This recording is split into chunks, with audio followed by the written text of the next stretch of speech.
إن الحمد لله نحمده ونستعينه ونستغفره ونعوذ بالله من شرور أنفسنا ومن سيئات أعمالنا من يهده الله فلا مضل له ومن يضلله فلا هادي له وأشهد أن لا إله إلا الله وحده لا شريك له وأشهد أن محمدا عبده ورسوله أما بعد فإن خير الحديث كتاب الله وخير الهدي هدي محمد صلى الله عليه وسلم وشر الأمور محدثاتها وكل محدثة بدعة وكل بدعة ضلالة وكل ضلالة في النار.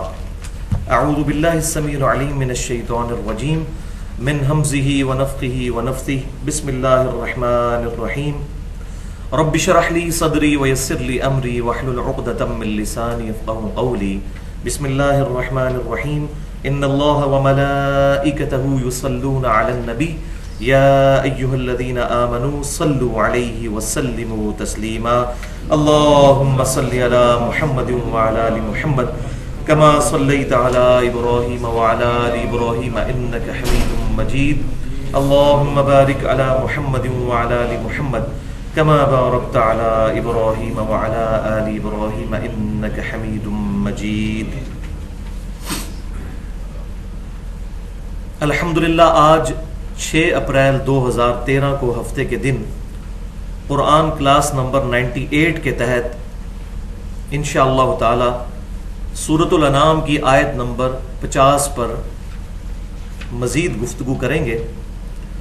پچھلے ہفتے جو ہم نے گفتگو کی تھی اسی آیت مبارکہ پر، وہ تقریباً 88 منٹ کی گفتگو تھی جو ہماری ویب سائٹ اہل سنت پاک.com پر مسئلہ نمبر 6A کے نام سے اپلوڈ ہو چکی ہے ہمارے یوٹیوب کے چینل 720085 کے تھرو. اور اس گفتگو کا ٹاپک تھا علم الغیب سے متعلق فرقہ وارانہ نظریات کا تحقیقی جائزہ. آج کا درس اسی کی کنٹینیوشن اور تسلسل ہے، اور آج انشاءاللہ تعالی مسئلہ نمبر 6B کے نام سے ہم لیکچر کو ڈسکس کریں گے، جس کا عنوان ہے الہام، کشف اور خوابوں کی حقیقت سے متعلق فرقہ وارانہ نظریات کا تحقیقی جائزہ. اور خوابوں میں بھی پرٹیکولر امام کائنات سید الاولین والآخرین شفیع المذنبین رحمت للعالمین سیدنا و مولانا امام اعظم محمد رسول اللہ صلی اللہ علیہ وسلم کی خواب میں زیارت، اس کے بارے میں اپروپریٹ عقیدہ کیا ہونا چاہیے. تو یہ ہے مسئلہ نمبر 6B، الہام، کشف اور خوابوں کی حقیقت سے متعلق فرقہ وارانہ نظریات کا تحقیقی جائزہ. بھائیو، جہاں تک علم لدنی کی حقیقت کا تعلق ہے، یعنی بعض لوگوں کا یہ عقیدہ ہے کہ سینہ بسینہ علم بھی قرآن و سنت کے پیرلل ٹرانسفر ہوتا ہے، تو اس ٹاپک پر اسی سال محرم الحرام کے مہینے میں 1434 ہجری میں ہی میں نے 80 منٹ کی گفتگو کی تھی مسئلہ نمبر 55A کے نام سے علم لدنی سے متعلق فرقہ وارانہ نظریات کا تحقیقی جائزہ. اور اس میں جو باطنیت کا مکتبہ فکر رکھنے والے لوگ ہیں ان کی چیزوں کو میں نے علمی دلائل کے ساتھ ایڈریس کیا تھا. آج میں اس ٹاپک کو ڈسکس نہیں کروں گا جو کہا جاتا ہے کہ خضر علیہ السلام آتے ہیں انسانی شکل میں اور لوگوں کو ایجوکیٹ کرتے ہیں. وہ علم لدنی کا ٹاپک ہے. پھر آج کے لیکچر سے پہلے میں وہی اعلان کر دوں کہ بھائیو، الحمدللہ میری روٹی دین کے ساتھ نہیں جڑی ہوئی، اور یہ میں بات بار بار ریپیٹ کرتا ہوں کہ میں نے فرقہ واریت کو 3 طلاقیں دے کر اور 4 تکبیریں پڑھ کر دفنا دیا ہے. کیونکہ جو بندہ فرقہ واریت میں پڑ جائے وہ کبھی بھی حق بات نہیں کرتا. اور میں جب علماء کرائم کی یعنی مجرم علماء کی کتابیں پڑھتا ہوں تو مجھے اندازہ ہوتا ہے کہ کس طریقے سے وہ واضح قرآن اور سنت کے احکامات کو چھپا جاتے ہیں صرف اپنے مکتبہ فکر کی حفاظت کرنے کے لیے. اور معذرت کے ساتھ اس حمام میں تقریباً سارے ہی ننگے ہیں.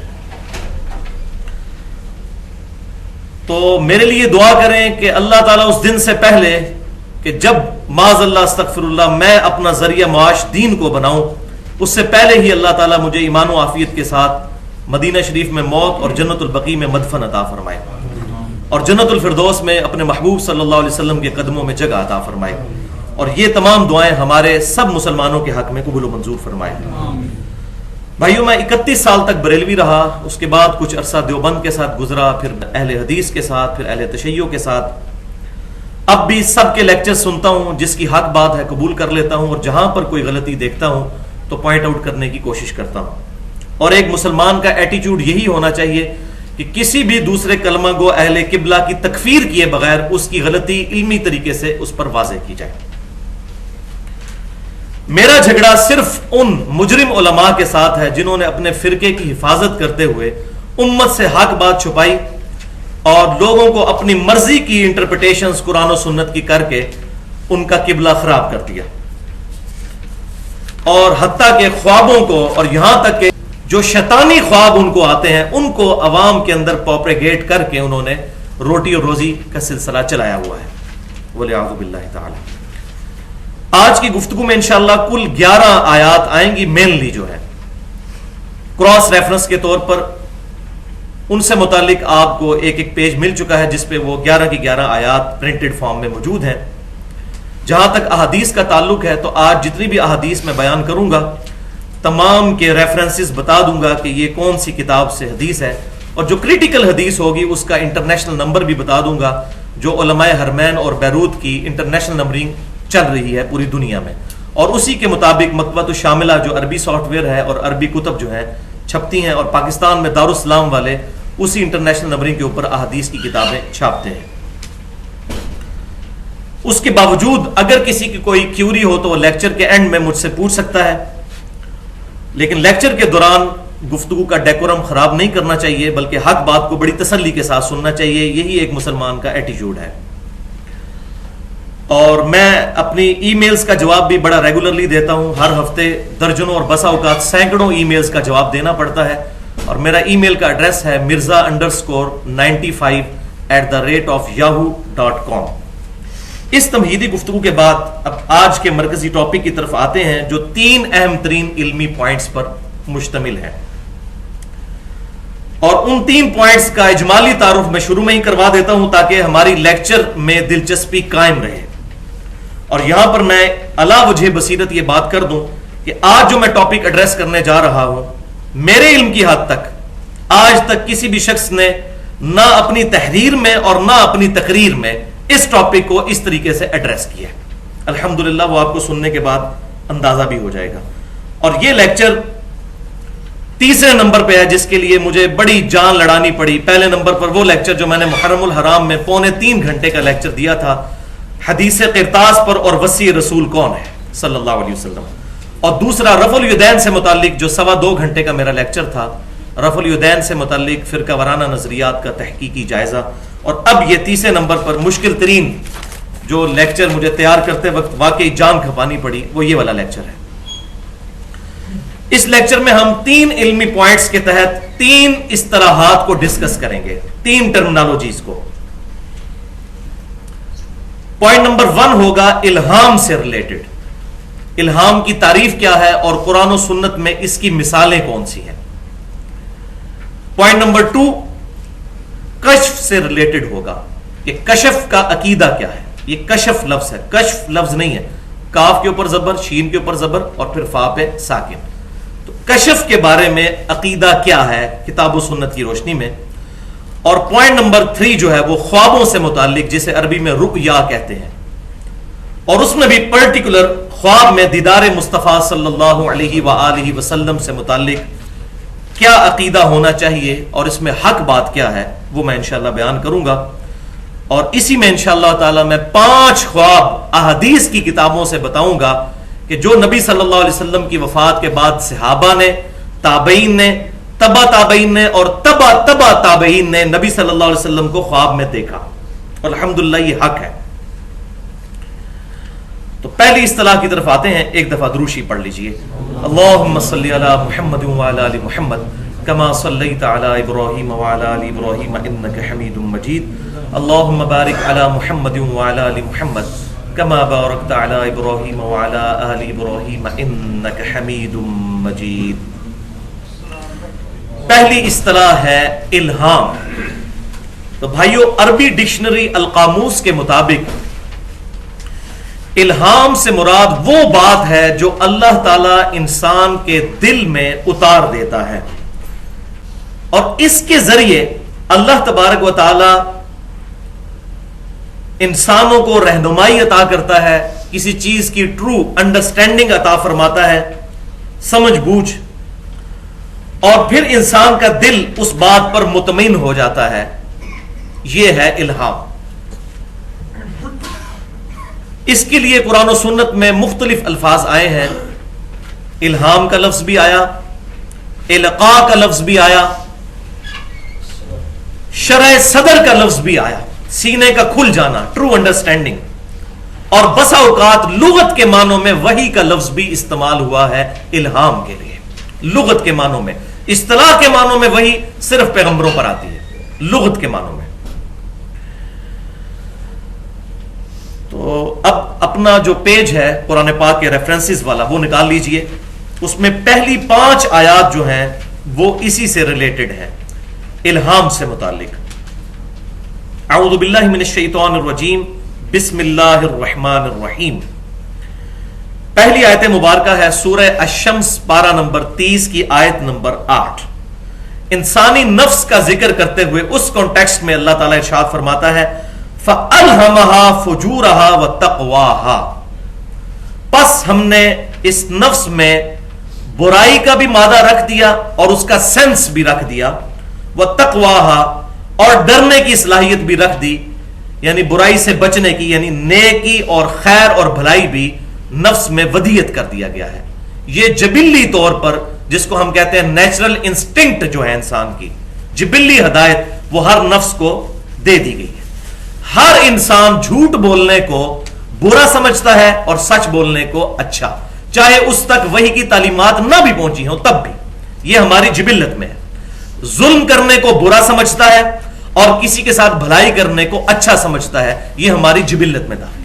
اور میں اسی پر جملہ بولا کرتا ہوں کہ آج بھی امریکہ میں ہالی ووڈ کی فلم کے اینڈ پہ بھی سچ کی جیت دکھائی جاتی ہے. کبھی کوئی ایسی فلم بھی نہیں بنی کہ جس میں جھوٹ کی جیت دکھائی دے. یہ انسان کی انسٹنکٹ میں ہے کہ انسان سچائی سے پیار کرتا ہے اور اس کو پیور سمجھتا ہے، اچھا سمجھتا ہے. تو یہ اللہ تعالیٰ نے ہمارے نفس میں ودیت کیا. پھر دوسری آیت سورۃ الاعلیٰ کی پہلی 3 آیات. تو سورۃ الاعلیٰ کی انہی 3 آیات کے کانٹیکسٹ میں، خصوصاً پہلی آیت کے کانٹیکسٹ میں، مسند امام احمد میں صحیح سند کے ساتھ یہ حدیث ہے کہ آپ صلی اللہ علیہ وسلم جب بھی سبح اسم ربک الاعلیٰ تلاوت فرماتے تھے تو سبحان ربی الاعلیٰ کہا کرتے تھے. تو پاکی بیان کرو اپنے رب کے نام کی جو کہ بلند مرتبے والا ہے. الذی خلق فسوی، وہ جس نے چیزوں کو تخلیق فرمایا اور ان کو بڑی پرفیکشن کے ساتھ ان کا تسویہ کیا. والذی قدر فہدی، جس نے ہر شے کا ایک اندازہ مقرر فرمایا. فہدا، اور اسے جبلی ہدایت دے دی. بچے کو پیدا ہوتے ہی ماں کے پستان سے دودھ چوسنے کی جبلی ہدایت، نیچرل انسٹنکٹ اس میں اللہ تعالیٰ نے ڈال دی ہے.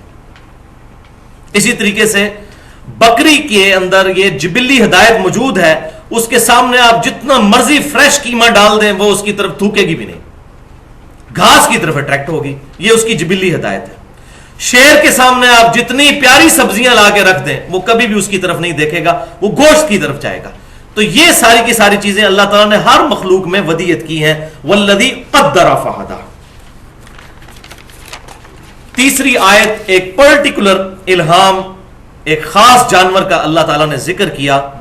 سورۃ النحل کی آیت نمبر 68، اور اسی جانور کے نام پر، اسی کیڑے کے نام پر اس کا نام سورۃ النحل ہے، یعنی شہد کی مکھی. وَأَوْحَى رَبُّكَ إِلَى النَّحْلِ، اور تمہارے رب نے وحی کی شہد کی مکھی کی طرف. اب یہ دیکھیں وحی کا لفظ بھی یہاں استعمال ہوا ہے، یہ لغت کے معنوں میں ہے. الہام کیا، اس کے دل پر القاء کی. یہ بات، یہ وہ وحی جلی نہیں ہے جو پیغمبروں کی طرف ہوتی ہے.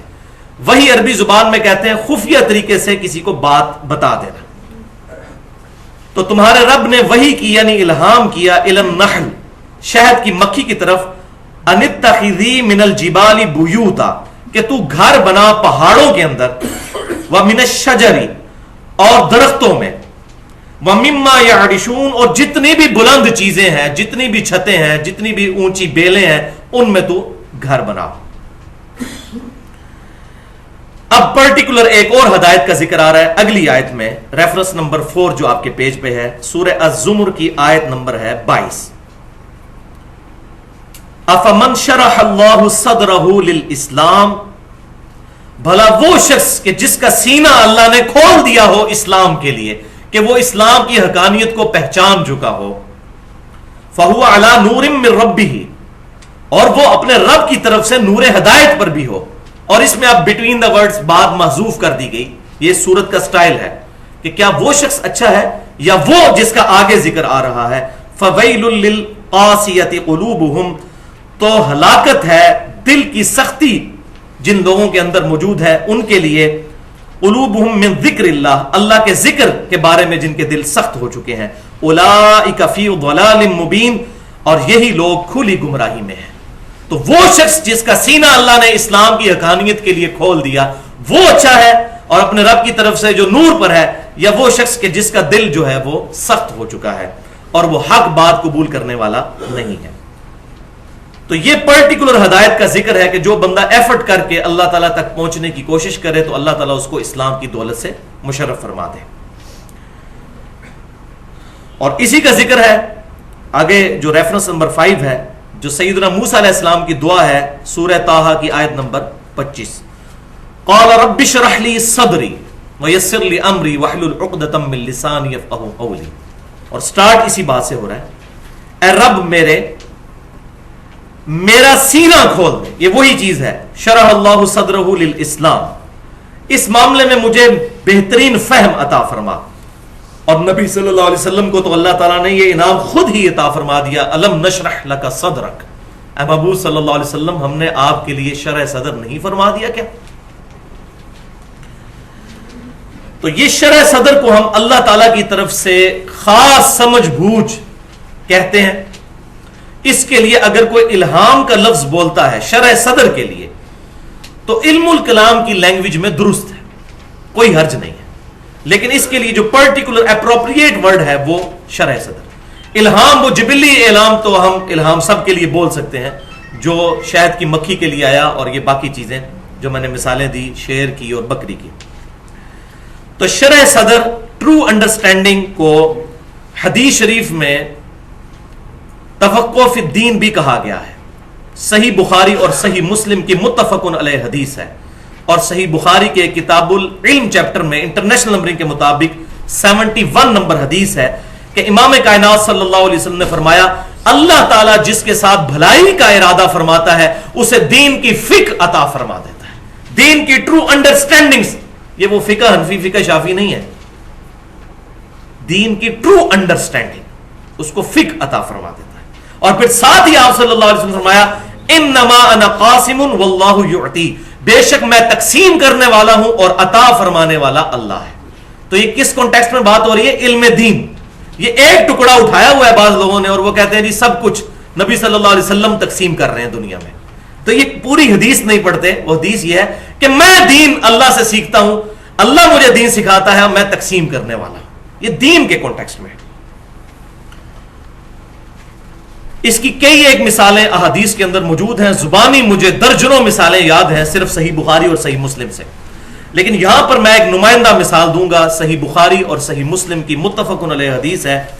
صحیح بخاری میں انٹرنیشنل نمبرنگ کے مطابق 1400 نمبر اور صحیح مسلم میں 124 نمبر حدیث.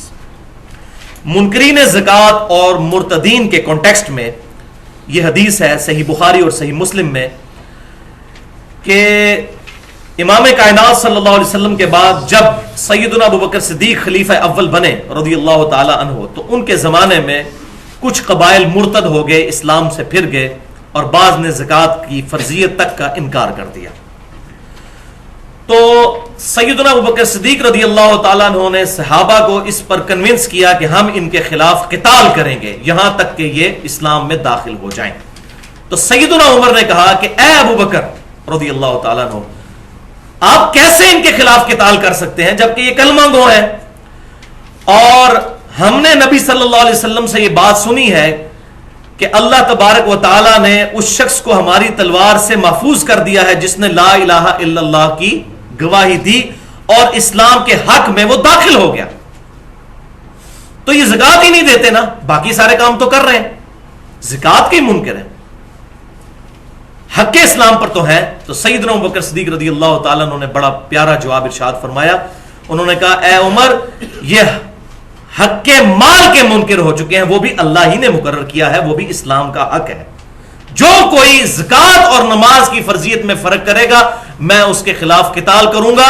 جو نبی صلی اللہ علیہ وسلم کے مبارک زمانے میں ایک بھیڑ بھی دیتا تھا اور آج وہ بھیڑ دینے سے انکار کر دے زکات میں, اس کے خلاف بھی میں تلوار اٹھاؤں گا جب تک کہ وہ توبہ نہ کر لے. تو سیدنا عمر کہتے ہیں کہ مجھے یہ بات سمجھ آ گئی کہ سیدنا ابوبکر صدیق رضی اللہ تعالیٰ عنہ کا سینہ اللہ تعالیٰ نے کھول دیا ہے اس معاملے میں. یہ سیم الفاظ انہوں نے استعمال کیے کہ اللہ نے ان کا صدر جو ہے وہ اس کی شرح فرما دی ہے. عام آدمی کے لیے بھی صحیح بخاری اور صحیح مسلم کی, صحیح بخاری میں حدیث ہے, انٹرنیشنل نمبرنگ مطابق 1162 نمبر حدیث ہے دعائے استخارہ کے بارے میں, کہ آپ صلی اللہ علیہ وسلم ایسے معاملات جن میں دنیا میں کام کرتے ہوئے معاملہ مشتبہ ہو جائے, ایمبیگوس ہو جائے, اس کے لیے آپ صلی اللہ علیہ وسلم استخارہ تعلیم فرمایا کرتے تھے کہ 2 رکعت نفل پڑھو, اس کے بعد اپنے رب کے حضور اس معاملے کے لیے, دنیاوی معاملے کے لیے دعا کرو. اس کے الفاظ کچھ اس طرح ہیں کہ اے رب میرے, اگر یہ معاملہ جو میں کرنے جا رہا ہوں یہ میرے حق میں بہتر ہے تو اس کو میرے لیے آسان کر دے, اور اگر یہ میرے حق میں میری دنیا کے اعتبار سے, میری آخرت کے اعتبار سے نقصان دہ ہے تو اس معاملے کو مجھ سے پھیر دے اور مجھے اس معاملے سے پھیر دے, اور پھر مجھے اس معاملے پر راضی بھی کر دے. یعنی وہ جب میرا نقصان ہو, وہ میری خواہش پوری نہ ہو تو مجھے راضی بھی کر دے اس معاملے پر. تو یہ آپ صلی اللہ علیہ وسلم نے دعائے استخارہ تعلیم فرمائی. اس میں جو کہا جاتا ہے جی وہ اس کے بعد سو جائیں, خواب میں سبز رنگ نظر آئے گا تو وہ سرخ رنگ نظر آئے گا, تو یہ ایسی کوئی بات کسی بھی حدیث کے اندر موجود نہیں ہے. بس یہ ہے اللہ تعالیٰ دل ٹھوک دے گا, وہی انسان کے اوپر اللہ تعالیٰ کی طرف سے القاء ہو جائے گا, شرع صدر ہو جائے گا, حالات ایسے بن جائیں گے کہ خود بخود انسان اس چیز کی طرف یا تو اٹریکٹ ہو جائے گا اگر وہ حق پر ہوگی, اور اگر وہ باطل ہوگی تو اللہ تعالیٰ اس معاملے میں پیچھے ہٹا دے گا. جیسا کہ عموماً رشتے وغیرہ جو ہوتے ہیں اس میں لوگ استخارہ کرتے ہیں, لیکن استخارہ انسان نے خود کرنا ہوتا ہے, کسی سے نہیں کروانا ہوتا, کیونکہ معاملہ اپنا ہے نا, تو اللہ کے حضور خود دعا کرنی. اس کے الفاظ بھی یہی ہیں. تو یہ ٹاپک جو ہے مکمل ہوا. الہام کہہ لیں, القاء کہہ لیں, شرع صدر کہہ دیں, یہ ساری کی ساری چیزیں قیامت تک کے لیے جاری ہیں. اللہ تعالیٰ کی طرف سے یہ معاملات چلتے رہیں گے. اس کی میں نے 2 مثالیں بھی پیش کر دیں. اب آ جاتے ہیں پوائنٹ نمبر 2 کی طرف. پوائنٹ نمبر 2 جو ہے یہ ہے کشف سے ریلیٹڈ. کشف کا لفظ عربی زبان میں القاموس ڈکشنری کے مطابق استعمال ہو جاتا ہے کسی چیز کے کھولنے کے لیے. دروازے کو بھی جو کھولا جاتا ہے, اس کا پردہ ہٹایا جاتا ہے, تو اس کے لیے بھی کشف کا لفظ استعمال ہوتا ہے. کشف کی اصطلاح قرآن و سنت میں سوائے ان لغت کے معنوں میں کہیں بھی استعمال نہیں ہوئی. یہ خالصتاً تصوف کی ٹرم ہے. آپ دیکھ لیں, علی بن عثمان حجویری المتوفا 465 ہجری, انہوں نے کتاب لکھی کشف المحجوب, پردوں کا کھل جانا. تو تصوف میں بنیادی کتاب مانی جاتی ہے فارسی زبان میں, بلکہ کہا جاتا ہے دنیا میں پہلی کتاب ہے جو تصوف میں لکھی گئی. اسی طریقے سے امام محمد غزالی کی کتاب ہے المتوفا 505 ہجری, مکاشفت القلوب, دلوں کے معاملات کھل جانا. تو وہاں بھی یہ کشف کا لفظ انہوں نے استعمال کیا. اور ان صوفیاء کا ماننا یہ ہے کہ یہ بھی کشف الہام ہی کی طرح ہوتا ہے, بیداری اور نیند کی درمیانی کیفیت میں, اور بیداری کے قریب کے انسان کو چیزیں دکھا دی جاتی ہیں, پردے ہٹا دیے جاتے ہیں, انسان میلوں دور, ہزاروں میل دور دیکھ لیتا ہے, یہ سارے معاملات اس پر کھل جاتے ہیں. ہزاروں میل دور کیا, کشف المحجوب کے اندر جو بایزید بستامی پر چیپٹر باندھا ہے علی بن عثمان حجویری صاحب نے, بریلوی اور دیوبندیوں کے یہ مشترکہ بزرگ ہیں علی بن عثمان حجویری, جن کو مشہور داتا صاحب کہتے ہیں. ان کی کتاب کا ترجمہ کشف المحجوب کا فضل الدین گوہر صاحب بریلوی مکتبہ فکر کے عالم ہیں, ان کا ترجمہ چھپ چکا ہے ضیاء القرآن سے, اور دیوبند کا ترجمہ جو ہے عبدالرؤف صاحب کا, ان کا بھی چھپ چکا ہے. اس میں بایزید بستامی کے اوپر جو چیپٹر ہے اس میں انہوں نے لکھا علی بن عثمان حجویری نے کہ بایزید بستامی جب تیسری دفعہ حج کے لیے گئے تو انہوں نے اللہ تعالیٰ کو بھی بیداری میں دیکھ لیا. وَلِعَاذُ بِاللَّهِ تعالی. یہ ہے جی وہ کشف کے گل. جبکہ سورۃ الاعراف میں اللہ تعالیٰ نے موسیٰ علیہ السلام کے بارے میں واضح فرما دیا لن ترانی، تم مجھے نہیں دیکھ سکتا. اے موسیٰ علیہ السلام تم مجھے نہیں دیکھ سکتے. اور تذکرۃ الاولیاء ایک کتاب ہے شیخ فرید الدین عطار المتوفا 634 ہجری، 8 سے تقریباً سمجھ لیں آپ 800 سال پہلے. اس کا ترجمہ بھی ہمارے بریلوی مکتبہ فکر کے علماء اور دیوبند دونوں نے چھاپا ہے، اور اس کے اکثر حوالے فضائل اعمال کے اندر شیخ ذکریہ صاحب بھی لے کے آئے. اس کتاب میں بھی جو بایزید بستامی میں جو چیپٹر ہے ان پہ باندھا گیا ہے، اس میں یہاں تک لکھا ہے کہ انبیاء میں سے صرف نبی صلی اللہ علیہ وسلم کو معراج ہوئی، اور اولیاء میں سے معراج ہوئی بایزید بستامی کو. معراج کا لفظ ہے، اور سبوں کے صفے کالے کیے ہوئے ہیں بایزید بستامی کی معراج. اور اس میں بتایا کہ وہ عرش تک پہنچ گئے، اللہ تعالیٰ کے ساتھ ان کی کنورسیشن ہوئی، اور یہ سارے کے سارے معاملات. اور اس کو انہوں نے نام دیا کشف کا. استغفر اللہ واتوب الیہ من کل ذنب واتوب الیہ. اس کائنات میں صرف ایک ہستی نے اپنے رب کو دیکھا ہے، اور وہ ہمارے امام کائنات سید الاولین والآخرین شفیع المذنبین رحمت للعالمین سیدنا و مولانا امام اعظم محمد رسول اللہ صلی اللہ علیہ وسلم کی مبارک ذات ہے، اور وہ بھی نیند کی حالت میں. وہ میں نے پچھلی دفعہ بتایا تھا جامعہ ترمذی میں صحیح سند کے ساتھ انٹرنیشنل نمبرنگ کے مطابق 3235 نمبر حدیث ہے، اور یہ حدیث مشکات المصابیح میں انٹرنیشنل نمبرنگ کے مطابق 748 نمبر حدیث ہے. اس کو شیخ البانی رحمہ اللہ بھی صحیح کہتے ہیں، اور شیخ زبیر علی زئی صاحب بھی صحیح کہتے ہیں، اور امام ترمذی نے بھی اسے صحیح لکھا اور فرمایا کہ میں نے خود امام بخاری سے یہ بات پوچھی تو انہوں نے بھی فرمایا کہ یہ حدیث صحیح ہے. لہذا یہ صحیح بخاری میں تو نہیں حدیث، لیکن امام بخاری نے اس کی توثیق کی ہے. امام ترمذی ان کے سب سے لاڈلے شاگرد تھے، تو امام ترمذی نے ان کا یہ حکم جو ہے وہ 7 ترمذی شریف میں نوٹ کیا کہ نبی صلی اللہ علیہ وسلم فرماتے ہیں کہ آج رات معاذ ابن جبل کہتے ہیں کہ آپ صلی اللہ علیہ وسلم فجر کی نماز پڑھانے کے لیے تھوڑا لیٹ آئے، اور فرمایا میرے لیٹ آنے کی وجہ یہ ہے کہ آج رات میں نے اپنے رب کو بڑی اچھی صورت میں خواب کی حالت میں دیکھا. اور بڑی لمبی حدیث ہے، وہ کبھی موقع ملا تو میں انشاءاللہ بیان کروں گا. اور اسی کانٹیکسٹ میں صحیح مسلم میں بھی کتاب الایمان میں سیدنا ابن عباس کا قول ہے کہ نبی صلی اللہ علیہ وسلم نے دل کی آنکھوں سے اپنے رب کو 2 دفعہ دیکھا. تو دل کی آنکھوں سے مراد وہی خواب کے اندر، لیکن یہ کہہ رہے ہیں کہ بایزید بستامی نے دیکھا. بولے اعوذ باللہ. تو پھر بایزید بستامی کا مرتبہ تو موسیٰ علیہ السلام سے بھی زیادہ ہو گیا. موسیٰ علیہ السلام کو تو اللہ نے فرمایا تو مجھے نہیں دیکھ سکتا. ہاں قیامت میں ہر مؤمن کو، یہ اہل سنت کا اجماعی عقیدہ ہے، اللہ کا دیدار نصیب ہوگا. صحیح بخاری اور صحیح مسلم میں الحمدللہ درجنوں احادیث موجود ہیں، اور یہ قیامت کے دن بڑے انعامات میں سے ایک انعام یہی ہے، بلکہ سب سے بڑا انعام یہی ہے الحمدللہ. اب یہ صوفیاء کا یہ جو معاملہ کشف والا ہوا تو اس سے بڑے بڑے اس امت کے علماء بھی متاثر ہوئے بغیر نہیں رہ سکے.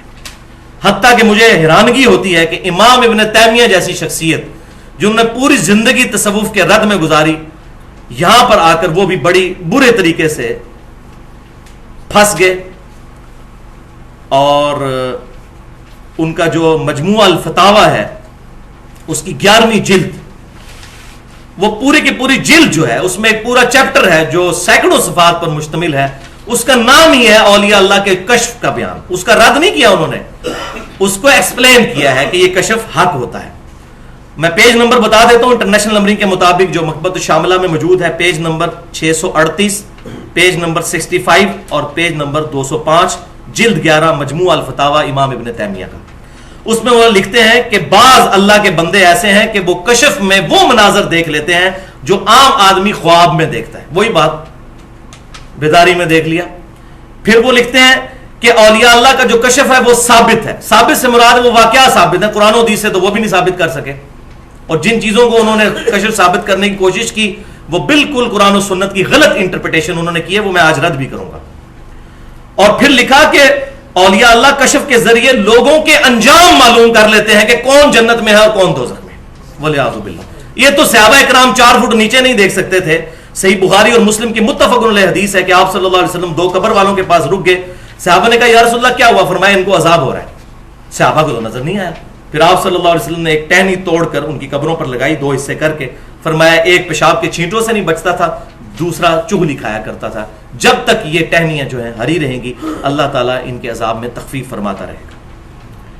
اچھا اب یہ دلائل کہاں سے پکڑتے ہیں؟ دلیل پھر قرآن پاک سے مجبوری ہے ان کی، کیونکہ مسلمانوں کو دعوت دینی ہے تو ان کو بھی ڈر لگتا ہے کہ قرآن کے بغیر بات کی تو لوگ سمجھیں گے کہ نیا دین کھڑا ہو جائے گا، لیکن پھر غلط انٹرپریٹیشن کرتے ہیں. وہ ہے ریفرنس نمبر 6 سورۃ القصص کی آیت نمبر 7. وہ کہتے ہیں جی قرآن پاک میں یہ آیت ہے بسم اللہ الرحمن الرحیم وَأَوْحَيْنَا إِلَىٰ أُمِّ مُوسَىٰ کہ ہم نے وحی کی موسیٰ علیہ السلام کی والدہ کی طرف ان ارضعیہ کہ تو اپنے بچے کو دودھ پلاتی جا، اور پھر یہ آگے آیت چلتی ہے اور جب تجھے خدشہ ہو کہ اس بچے کو قتل کرنے لگیں گے تو پھر تو اس بچے کو پانی میں بہا دینا، ہم اسے تیری طرف واپس لوٹا دیں گے. اب ظاہر ہے اتنا بڑا ڈیسیژن کرنا کہ ایک بچے کو پانی میں ڈال دینا یہ بغیر کسی واضح الہام کے ممکن نہیں ہے. تو وہ کہتے ہیں یہ سب سے بڑی دلیل ہے کہ غیر انبیاء کو بھی وحی ہوتی ہے. لیکن وہ یہ بات بھول جاتے ہیں کہ یہ دو ہی واقعات آئے ہیں قرآن میں، ایک عیسیٰ علیہ السلام کی والدہ اور دوسری موسیٰ علیہ السلام کی والدہ، اور یہ دونوں پیغمبروں کی والدائیں ہیں. اس کے علاوہ کوئی تیسری مثال قرآن پاک میں نہیں آئی. تو یہ پرٹیکولر پیغمبروں کی وجہ سے اللہ تعالیٰ نے ان کے ساتھ یہ معاملات کیے، یہ خاص مسئلہ ہے. لہٰذا یہ ان کی دلیل قرآن کے اعتبار سے کمزور ہے. ہاں حدیث میں ایک مضبوط دلیل ہے لیکن اس کی انٹرپریٹیشن یہ غلط کرتے ہیں، وہ میں انشاءاللہ بیان کر دوں گا. تو پورے قرآن میں اور احادیث میں کبھی بھی کشف کا لفظ اپنے اس اصطلاح میں استعمال نہیں ہوا جو صوفیاء کرتے ہیں یا امام ابن تیمیہ نے کی، بلکہ کشف اپنے لغت کے معنوں میں استعمال ہوتا ہے. قرآن پاک میں کئی مثالیں ہیں، ایک مثال میں نے یہاں پر ڈال دی ہے. سورہ قاف کی آیت نمبر ہے 22 آپ کے ریفرنس پہ 7 نمبر. بسم اللہ الرحمن الرحیم فَكَشَفْنَا عَنْكَ غِطَاءَكَ فَبَصَرُكَ الْيَوْمَ حَدِيدٌ. یہ اللہ تعالیٰ قیامت والے دن مجرمین سے خطاب فرمائے گا، اے مجرم آج تیری نگاہ کے آگے سے ہم نے سارے پردے ہٹا دیے ہیں تو آج تیری نظر بڑی تیز ہے. تو دنیا میں کہا کرتا تھا کہ کس طریقے سے اللہ تعالیٰ مردوں کو زندہ کرے گا، تو آج تیری نظر بڑی تیز ہے. یہ اس سے ٹونٹ اللہ تعالیٰ فرمائے گا قیامت والے دن، تنزیہ گفتگو. تو اس امت میں بھائیوں یہ وہی جو موسیٰ علیہ السلام کی والدہ پر ہوئی، اس امت میں ختم نبوت کی وجہ سے یہ وحی کا سلسلہ بھی بین ہو چکا ہے. اور بعض لوگ یہ سمجھتے ہیں کہ جی اگلے انبیاء کی جو امتیں تھیں وہ تو پھر اچھی رہ گئیں کہ ان پر غیر انبیاء پر بھی وحی ہو جاتی تھی کشف کی شکل میں، جس کو وہ کہتے ہیں یا میں اس کو الہام کہتا ہوں، تو ہماری امت تو پھر پیچھے رہ گئی. تو بھائیو یہ اس امت کی خوبی ہے کہ ختم نبوت کی وجہ سے یہاں پر یہ معاملہ بین ہو گیا، اور یہ میرا اللہ تبارک و تعالیٰ نے مجھ پر شرح صدر کیا ہے یہ معاملہ. اس کو میں شرح صدر کہتا ہوں کہ یہ میرا جملہ گولڈن کوٹ یاد رکھیے گا کہ جس طریقے سے توحید صرف اس امت میں آ کر اپنے آخری درجے میں کامل ہوئی ہے کہ سجدہ تعظیمی بھی حرام ہو گیا، جو اگلی امتوں میں انبیاء کو کرنا جائز تھا. فرشتوں نے آدم علیہ السلام کو کیا، یوسف علیہ السلام کو ان کے بھائیوں نے کیا، ماں باپ نے کیا.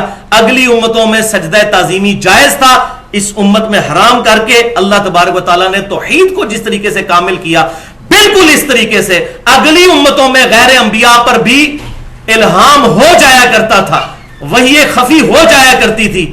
لیکن ختم نبوت کی وجہ سے آخری درجے میں اللہ تبارک و تعالیٰ نے یہ معاملہ ہی ختم کر دیا کہ آپ صلی اللہ علیہ وسلم کے بعد کوئی شخص یہ جرت نہ کرے کہ میری طرف وحی خفی آتی ہے، میں وہ نبی تو نہیں ہوں لیکن میری طرف وحی آتی ہے. یہ معاملہ ہی بیان کر دیا.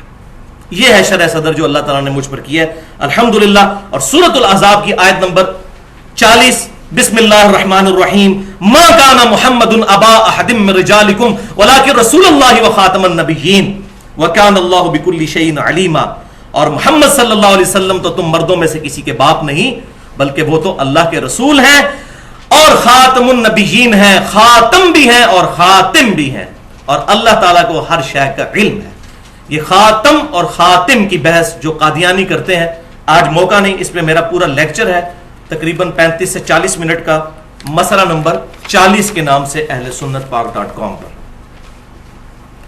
تو بھائیو اب چونکہ سلسلہ نبوت امام کائنات صلی اللہ علیہ وسلم پر مکمل ہو چکا، اب اس میں امپلائڈ ہے کہ وحی کا سلسلہ بھی ختم، سوائے ایک چیز کے، وہ آگے آ جائے گی. وہ آپ صلی اللہ علیہ وسلم نے خود ہی بتا دی. سورہ ال عمران کی آیت نمبر 179 جس پہ میں نے پچھلی دفعہ گفتگو بھی کی تھی, آپ کے ریفرنس پیج پہ آیت نمبر 9. بسم اللہ الرحمن الرحیم. وما کان اللہ لیطلعکم علی الغیب, اور اللہ کی یہ شان نہیں ہے کہ تمہیں غیب پر مطلع کرے. ولیکن اللہ یجتبی من رسلہ من یشاء, بلکہ اللہ تعالیٰ چن لیتا ہے اپنے پیغمبروں میں سے جن کو چاہتا ہے. فآمنوا باللہ ورسولہ, تو تمہارا کام ہے ایمان لاؤ اللہ اور اس کے رسول پر. وَإِن تُؤْمِنُوا وَتَتَّقُوا فَلَكُمْ أَجْرٌ عَظِيمٌ, اور اگر تم ایمان لاؤ گے اور تقوی اختیار کرو گے تو تمہارے لیے اجر عظیم ہے. تو سیدنا ابو بکر صدیق رضی اللہ تعالیٰ عنہ سے لے کر آخری انسان جو مسلمان اس روئے عرض پر آئے گا, سب کے سب لوگ ایمان بالغیب رکھیں گے. علم غیب صرف اللہ تعالیٰ اپنے انبیاء کو عطا فرماتا ہے, اور ہمارے محبوب صلی اللہ علیہ وسلم کو اللہ تعالیٰ نے جو غیبی خبریں عطا فرمائی وہ ان کے لیے, باقی سب لوگ تصدیق کرنے والے ہیں. اس پہ میں نے پچھلی دفعہ ڈیٹیل سے بحث بھی کی تھی الحمدللہ. اس میں نے کئی ایک مثالیں بتائیں جو آج میں نے بتائی. صحیح بخاری اور صحیح مسلم کی متفق علیہ حدیث کی عذاب قبر صحابہ کو نظر نہیں آیا, نبی صلی اللہ علیہ وسلم نے دیکھ لیا. اسی طریقے سے صحیح بخاری اور مسلم کی متفق علیہ حدیث ہے کہ آپ صلی اللہ علیہ وسلم نے منبر پہ خطبہ دیتے ہوئے فرمایا کہ میں نے جنت اور دوزخ کو بالکل اپنے سامنے دیکھا, صحابہ کو نظر نہیں آئی. اسی طریقے سے صحیح مسلم میں حدیث ہے انٹرنیشنل نمبرنگ کے مطابق 7213 کہ آپ صلی اللہ علیہ وسلم نے فرمایا کہ اگر مجھے یہ خطرہ نہ ہوتا کہ تم اپنے مردوں کو ہی دفنانا چھوڑ دو گے تو جو عذاب میں دیکھتا ہوں قبر کا اور سنتا ہوں, میں اپنے رب سے دعا کرتا کہ اللہ تعالیٰ تمہیں وہ عذاب سنوا دیتا, لیکن مجھے ڈر ہے کہ اگر تم وہ عذاب سن لو تو تم اپنے مردوں کو دفنانا ہی چھوڑ دو گے. اب اس میں یہ بات پتہ چل گئی کہ صحابہ کرام نے کبھی عذاب نہیں سنا, تو یہ کشف القبور کا عقیدہ سوائے من گھڑت عقیدے کے کچھ نہیں ہے. یا پھر ڈکلیئر کریں کہ ہاں ان ہمارے بزرگوں کے مرتبے صحابہ سے بھی بڑھ کر تھے, ان پہ وہ چیزیں کھل گئی جو صحابہ کرام علیہم رضوان پر نہیں کھلی, والعیاذ باللہ تعالی. اب رہا مسئلہ بھائیو اس حدیث کا جس کی غلط انٹرپریٹیشن کی تقریباً تمام مکاتب فکر کے لوگوں نے, اور ایک غلط عقیدہ امت کے اندر پروپیگیٹ کر دیا, اور اسی کو انہوں نے کہا یہ ہے ہمارے کشف کی بنیاد, یہ والی حدیث. تو وہ میں حدیث بھی بیان کرتا ہوں, اس کی غلط انٹرپریٹیشن کی ایک ایک چیز کا جواب بھی دوں گا انشاءاللہ, اس کی صحیح اپروپریٹ ٹرانسلیشن بھی بتاؤں گا. وہ صحیح بخاری اور صحیح مسلم کی متفق علیہ حدیث ہے سیدنا عمر فاروق رضی اللہ تعالیٰ عنہ کے فضائل کے چیپٹر میں, کہ نبی صلی اللہ علیہ وسلم نے فرمایا کہ اگلی امتوں میں محدث ہوا کرتے تھے, اگر میری امت میں کوئی محدث ہوتا تو سیدنا عمر ہوتے. اور انہوں نے ترجمہ کیا کہ اگر میری امت میں کوئی محدث ہے تو وہ عمر ہے. اب یہ دو ترجمے, دونوں طرف ترجمہ جا سکتا ہے. ہم پہلے ترجمے کو کیوں ترجیح دیتے ہیں اور دوسرے کو نہیں مانتے, اس کے میں انشاءاللہ دلائل دوں گا. محدث اور محدث یہ دو ٹرم سمجھ لیجئے. ایک ہوتا ہے محدث جیسے امام بخاری تھے, امام مسلم زیر کے ساتھ, حدیث روایت کرنے والا, بات روایت کرنے والا. اور ایک ہوتا ہے محدث, دال کے اوپر زبر, جس کے دل میں بات ڈال دی جائے, تو یہ وہ لفظ ہے. اگلی امتوں میں محدث ہوا کرتے تھے, میری امت میں اگر کوئی محدث ہوتا تو وہ عمر ہوتا. وہ کہتے ہیں جی اگر ہے تو عمر ہے. اب آ جائیے ان کی انٹرپریٹیشن. یہ جو دوسرا انہوں نے ترجمہ کیا, 4 دلائل ہیں ان کے, اس پہ میں ان کو ایک ایک کر کے ایمانداری کے ساتھ اپنی آخرت کی فکر کرتے ہوئے حق بات بتاتا ہوں انشاءاللہ. تو یہ دوسری کیٹیگری کے لوگوں کو پہلے ایڈریس کروں گا جو کہتے ہیں کہ اگر کوئی محدث ہے تو عمر ہے. وہ کہتے ہیں کہ جی اگر ان کو محدث نہ مانا جائے تو یہ تو حضرت عمر کی کوئی فضیلت ہی نہ ہوئی, یہ تو ساری زبانی کلامی جمع خرچ ہو گیا کہ جی اگر ہوتا تو عمر ہوتا, تو عمر ہے بھی نہیں آپ کہتے ہیں, تو پھر یہ فضیلت تو کوئی نہ ہوئی. آن دا فیس آف آرگومنٹ بات تو ٹھیک ہے, لیکن وہ یہ بات بھول جاتے ہیں کہ اسی طرح کی ایک حدیث جامعہ ترمذی میں بھی ہے, اگر میرے بعد کوئی نبی ہوتا تو عمر ہوتا. تو نبی ہے کوئی حضور کے بعد, حضرت عمر کو نبوت ملی, تو یہ فضیلت ہے نا. اگر یہ فضیلت ہے تو وہ فضیلت بھی رہے گی. کہ اگر محدث ہوتا تو عمر ہوتا. بالکل ایک جیسی بات ہے. اچھا دوسری دلیل وہ کہتے ہیں جی اگلے نبیوں کی امتیں تو پھر اس امت سے بازی لے گئیں, ان کے عام امتیوں کو بھی اللہ تبارک و تعالیٰ وحی خفی فرماتا تھا, وہ محدث ہوتے تھے, اس امت میں کسی کو بھی نہ ملا تو اس امت کی فضیلت ہی نہ رہی. تو یہ الحمدللہ میں نے کہا کہ اللہ تعالیٰ نے مجھ پر شرح صدر کیا ہے اس معاملے میں کہ بھائیو اس امت کی فضیلت ہی اس میں ہے کہ اس امت میں کوئی محدث نہ ہو. کیوں؟ یہ ختم نبوت کا تقاضا ہے. جس طریقے سے توحید کامل ہوئی کہ اس امت میں سجدہ تعظیمی بھی حرام ہو گیا جو اگلی امتوں میں جائز تھا, توحید کو کامل کرنے کے لیے, ختم نبوت کو کامل کرنے کے لیے, اس معاملے پہ سیل لگانے کے لیے اللہ تعالیٰ نے یہ معاملہ بھی کر دیا کہ وحی خفی جو غیر انبیاء کو ہوتی تھی وہ ختم کر دی. یہ تو فضیلت ہے اس امت کی. اور پھر ان سے پوچھیں کہ اس امت کی فضیلت تو اللہ نے خود بتا دی ہے, ان چیزوں کی وجہ سے تو فضیلت نہیں ہے, ختم نبوت کی وجہ سے فضیلت ہے, جس کی وجہ سے اللہ تعالیٰ نے وہ ٹائٹل اس امت کو دیا. سورہ آل عمران کی آیت نمبر 110 میں کنتم خیر امت اخرجت للناس تأمرون بالمعروف وتنہون عن المنکر وتؤمنون باللہ, تم سب سے بڑی بہتر امت ہو جو لوگوں کی بھلائی کے لیے نکالے گئے. تم لوگوں کو نیکی کی طرف بلاتے ہو اور برائی سے روکتے ہو اور اللہ پر ایمان لاتے ہو جیسا کہ حق ہے. یعنی ایمان لانے کا حق یہی ہے کہ نیکی کی طرف بلانا اور برائی سے روکنا. یہ ہے کنتم خیر امت اخرجت للناس, نیکی کا حکم دینا اور برائی سے روکنا یہ ہماری خوبی تھی, یہ ختم نبوت کی وجہ سے ملی. لہذا اس امت میں محدث کا نہ ہونا اس امت کی خوبی ہے. یہ تو جواب تھا جناب علمی. اب پھکی والا جواب بھی, جس کو پنجابی میں پھکی اور انگلش میں لاجیکل آنسر کہتے ہیں اور اردو میں الزامی جواب, اور سائنٹیفک لینگویج میں میں نے اس کا نام رکھا ہے اینٹی وینم. تو پھکی والا جواب یہ ہے کہ کل کو پھر کوئی یہ بھی کہے گا کہ حضرت ابراہیم علیہ السلام کے بیٹے بھی پیغمبر تھے, ان کے پوتے بھی پیغمبر تھے, ان کے پڑپوتے بھی پیغمبر تھے. سیدنا ابراہیم علیہ السلام کے بیٹے سیدنا اسحاق علیہ السلام, ان کے بیٹے یعقوب علیہ السلام, پھر ان کے آگے سے بھی بیٹے سیدنا یوسف علیہ السلام, وہ پیغمبر تھے. اور ہمارے نبی صلی اللہ علیہ وسلم کی اولاد میں تو کوئی پیغمبر نہیں ہے, تو اب یہاں ہم پیغمبر ثابت کرنا شروع کریں گے. تو یہ ہے وہ پھکی والا جواب کہ اس امت کی خوبی یہی ہے کہ ختم نبوت کی وجہ سے یہ معاملات بینڈ.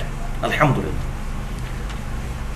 تیسری دلیل جس سے وہ دھوکہ دینے کی کوشش کرتے ہیں وہ بھی بڑی مضبوط دلیل ہے اگر عام آدمی کو پتہ نہ ہو. وہ کہتے ہیں کہ دیکھیں جی صحیح بخاری اور مسلم کی متفق علیہ حدیث ہے کہ 3 معاملات میں اللہ تعالیٰ نے سیدنا عمر فاروق رضی اللہ تعالیٰ عنہ کے مشورے پر آیات قرآن کی نازل کر دی. نمبر 1 کہ سیدنا عمر فاروق رضی اللہ تعالیٰ عنہ نے مشورہ دیا تھا کہ مقام ابراہیم کو مصلی بنایا جائے, کیونکہ آپ صلی اللہ علیہ وسلم مستجاب دیوار پر کھڑا ہوتے تھے, اور وہ جو دیوار ہے یہ آپ پاکستان سے دیکھیں تو اس کارنر پر جو ہے وہ حجر اسود ہے, اس دیوار کو مستجاب کہتے ہیں.